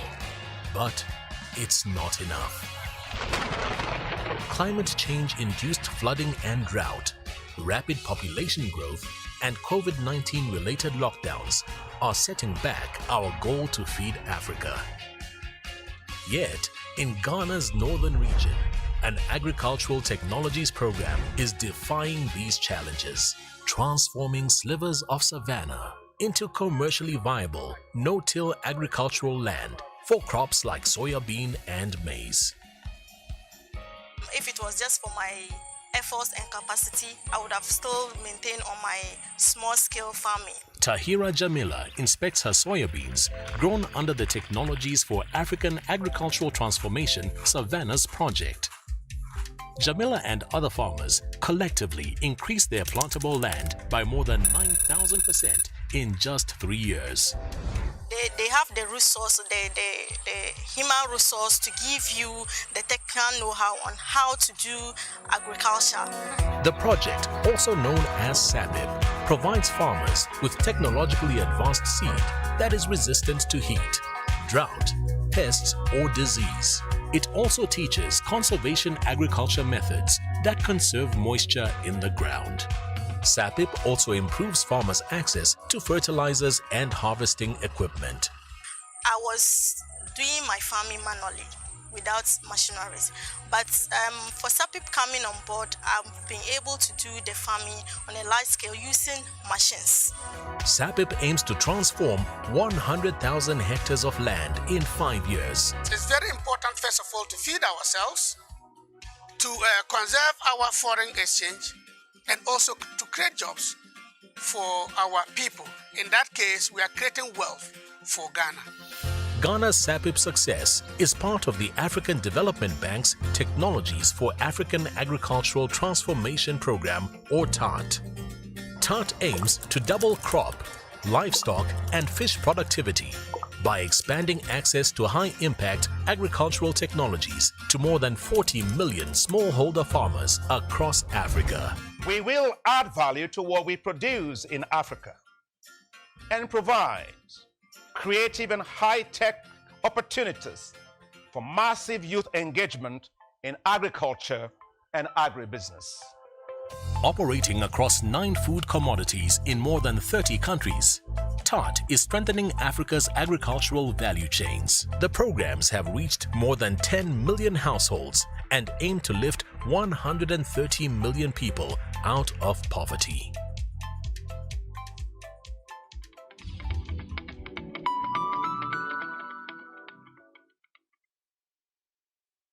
And I now have the pleasure to leave the floor to Dr. Agnes Kalibata, Special Envoy of the UN Secretary General for the 2021 Food Systems Summit. Dr. Kalibata, please proceed.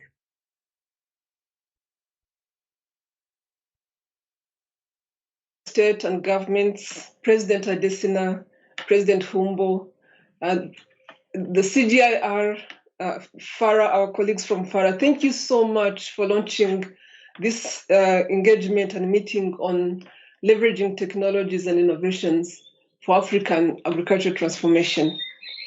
It is reassuring that we are having this conversation and hearing heads of states pledges at a time when the Secretary General has launched the Food Systems Summit, really trying to put wind in our, in our ability to deliver on the 2030 agenda.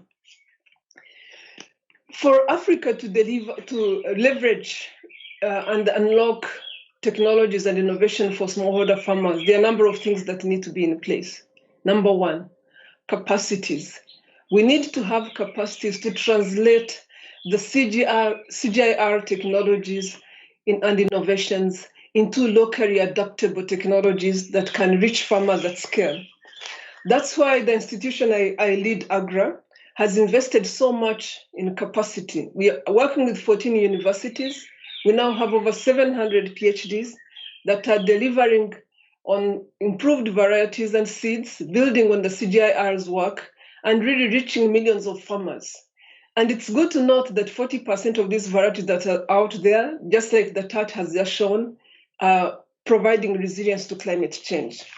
The second thing we need is a functional business environment. And many people have said this before me. At AGRA, we are investing in SME capacity, recognizing that 90% of the services that go to farmers come from SMEs, but also 80% of the distribution of food from the farm comes from SMEs. So we have over 2,000 SMEs that we are working with that are doing this fantastic work. Most of all, to unlock scale for smallholder farmers, we must work with governments, we must support government efforts to access resources and all the financial investments that have been talked about here. At AGRA, we are putting Africa's finest youth, Africa's finest brains to helping governments design flagship programs and create pipelines that can quickly unlock resources so that the resources that African Development Bank and other institutions are putting in place can be put to use. We've just launched a center, what we are calling a Center for African Leadership, to help young people that are working with these governments to learn from each other, Africa to Africa learning, to understand how best we can move forward programs and fast-track implementation. I want to recognize this effort that is being launched today and say that AGRA is a member of the TAT, and we endorse fully what is going on here. And AGRA is an institution that recognizes partnerships. We exist because philanthropic partnership from Bill and Melinda Gates Foundation, Rockefeller Foundation, but also bilateral partnerships from FCDO, BMZ, and USAID is working with us. I want to recognize that Africa needs to put and really pay attention to the Food System Summit for only two reasons. One, the Food System Summit is bringing us together to talk about how we might deliver together. There's no coming through on hunger if we don't come through on climate change. And climate change is not an African problem and is not just an African problem. And we need the rest of the world to work with us. Number two, many heads of state have talked about green economies and greening our economies. The opportunity is huge. We are talking about $4.5 trillion worth of economies that are going to be created as we move forward. These economies are beginning to shape up, and the idea is beginning to shape up. So I encourage African governments to start looking at what this will look like. Lastly, and I want to conclude on this, it's very important for African governments to make bold commitments towards the 2030 agenda. It's very important for African governments to recognize that our planet is at crossroads and we need to be part of defining where it's going. And it's very important for African governments to stand up for the future of our youth, because standing up for the future of our planet is actually standing up for the future of our youth. So thank you so much. And we look forward to this effort. Thank you. Standing up for the future of our youth and our planet. Thank you very much, Dr. Kalibata. J'ai l'honneur à présent de céder. It is a pleasure for me to now pass the mic to Dr. Sidi Ta, Director General of BADEA. Dr. Ta, the floor is yours. A palavra é sua. Your Excellency, Madam President and Head of State, my dear colleagues, President Adesina and President Ombo, Honorable Tony Blair, Aniko Langwete, ladies and gentlemen. The Arab Bank for the Development, BADEA, is very proud to be associated to this event, and our organization intervenes at a crucial moment in the history of our continent and for humanity. The food security, autosufficiency, development of agricultural solutions, solutions for against climate change in general. Everything has a theme that is either feeding debates at a state level or at a partnership level. I will not come back to the different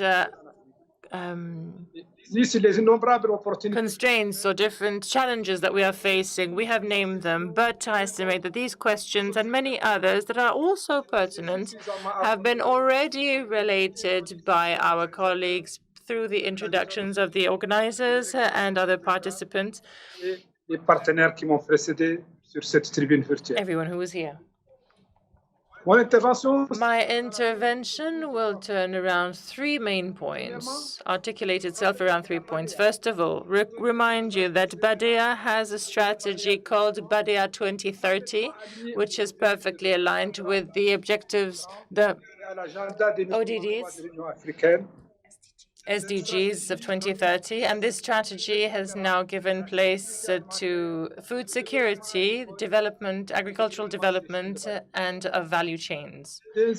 Secondly, I would like to confirm the engagement of BADEA to intensify its partnerships, first with the beneficiary states participating in the interventions, but also with the development partners who are engaged into feeding Africa. Thirdly, I would like to announce the engagement of BADEA for its project 2024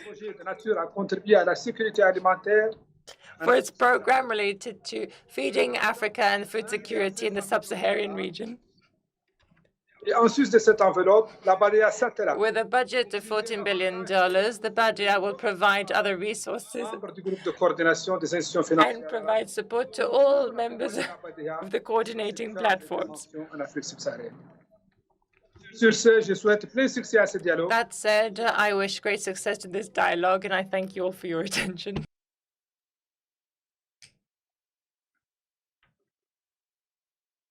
Merci beaucoup, Dr. Ta, pour votre intervention. Thank you so much, Dr. Ta, for your intervention, and we will meet again later. Professor Benedict Orama, President and Chairman of the Board of Directors of Afreximbank. Dr. Orama, the floor is yours.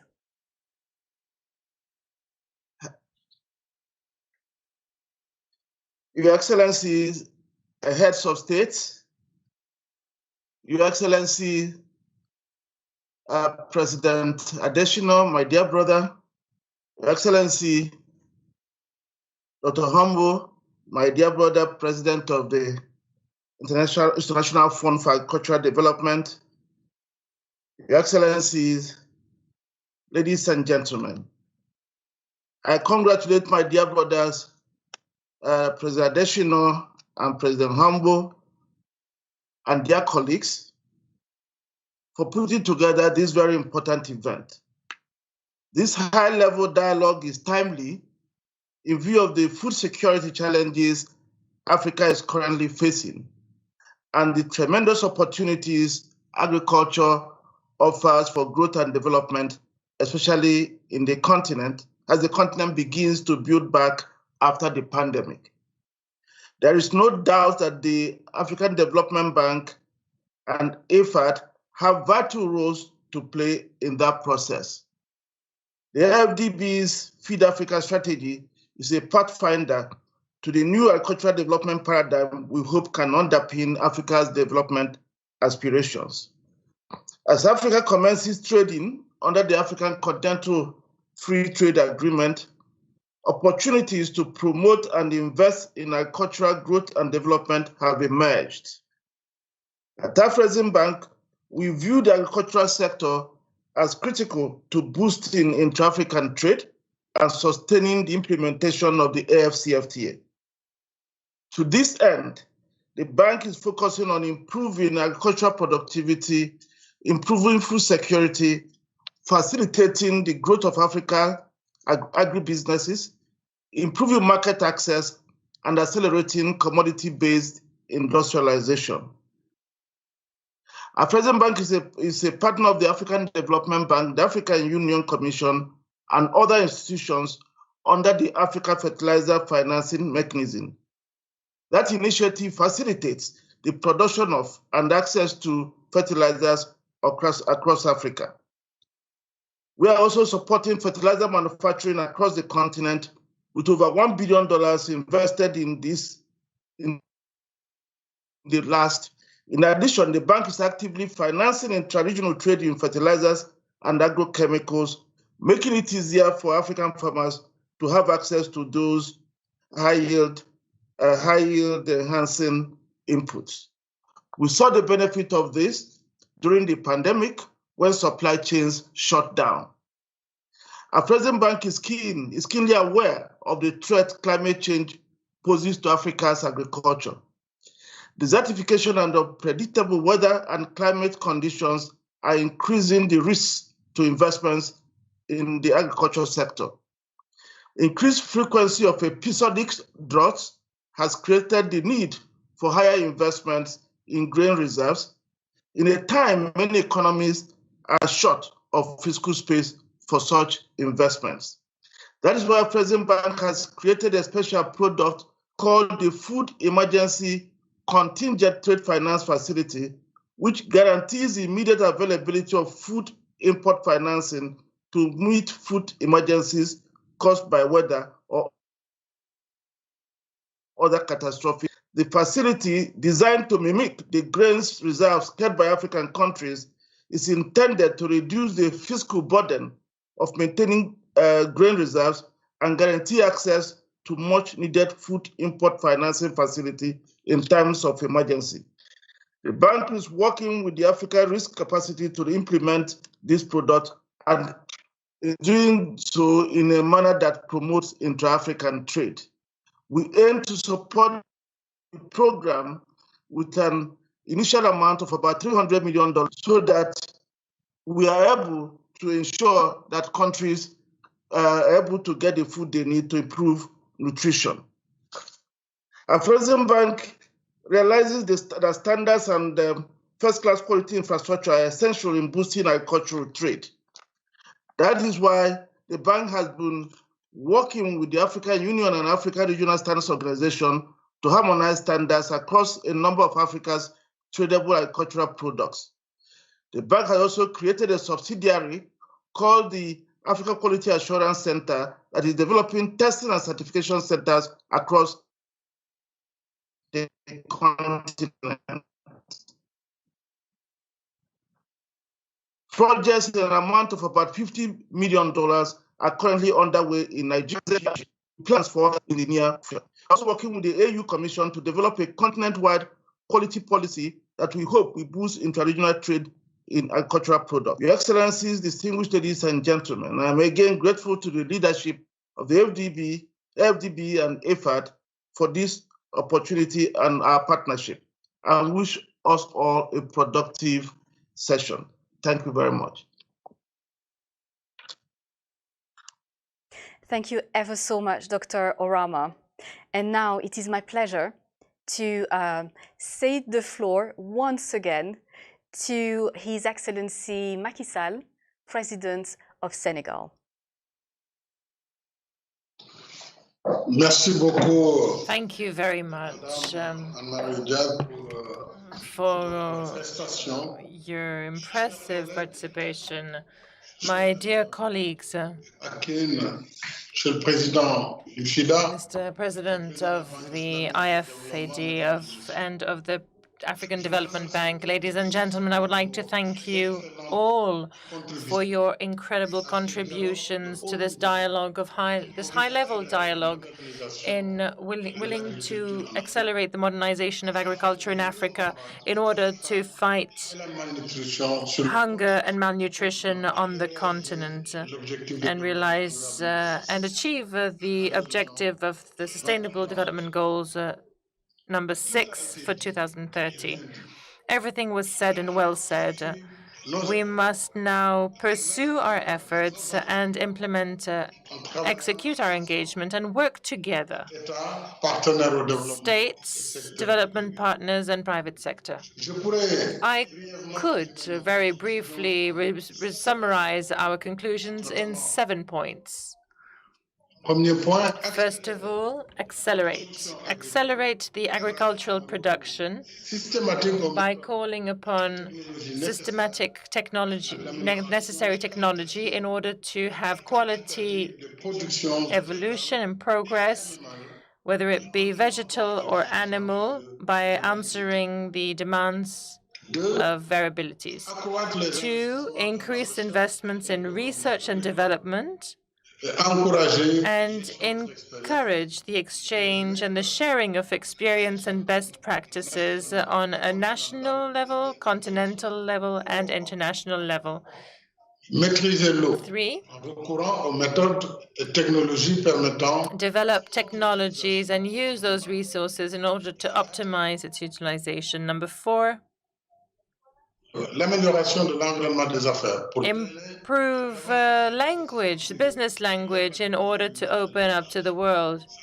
5, support access to markets through realization of certain infrastructures and the installation of basic equipment.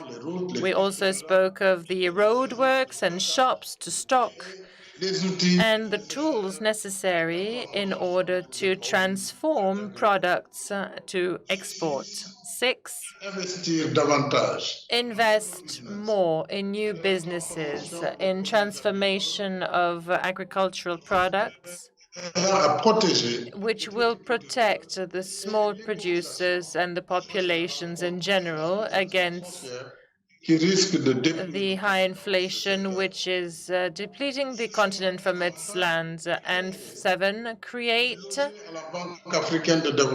with the African Development Bank a credit facility for agriculture and nutrition in Africa.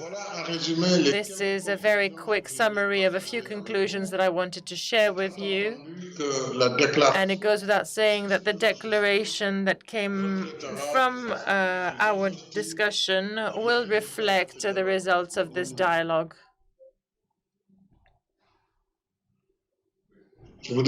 I would like to thank you all for your kind attention, and I formally announce closure of our teamwork discussions. Thank you very much for your attention.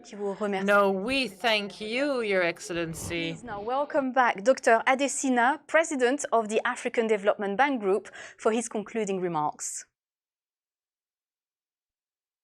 Very much, Your Excellency, President Macky Sall, my dear brother, Mr. President.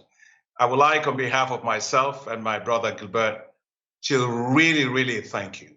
I'd like to thank you sincerely for taking the time to participate to this meeting, but also for your great input on everything that we have done and on your work. I know that you are a very busy person, but you have still taken the time to stay with us and to participate actively to this discussion. The discussion relating to agriculture has started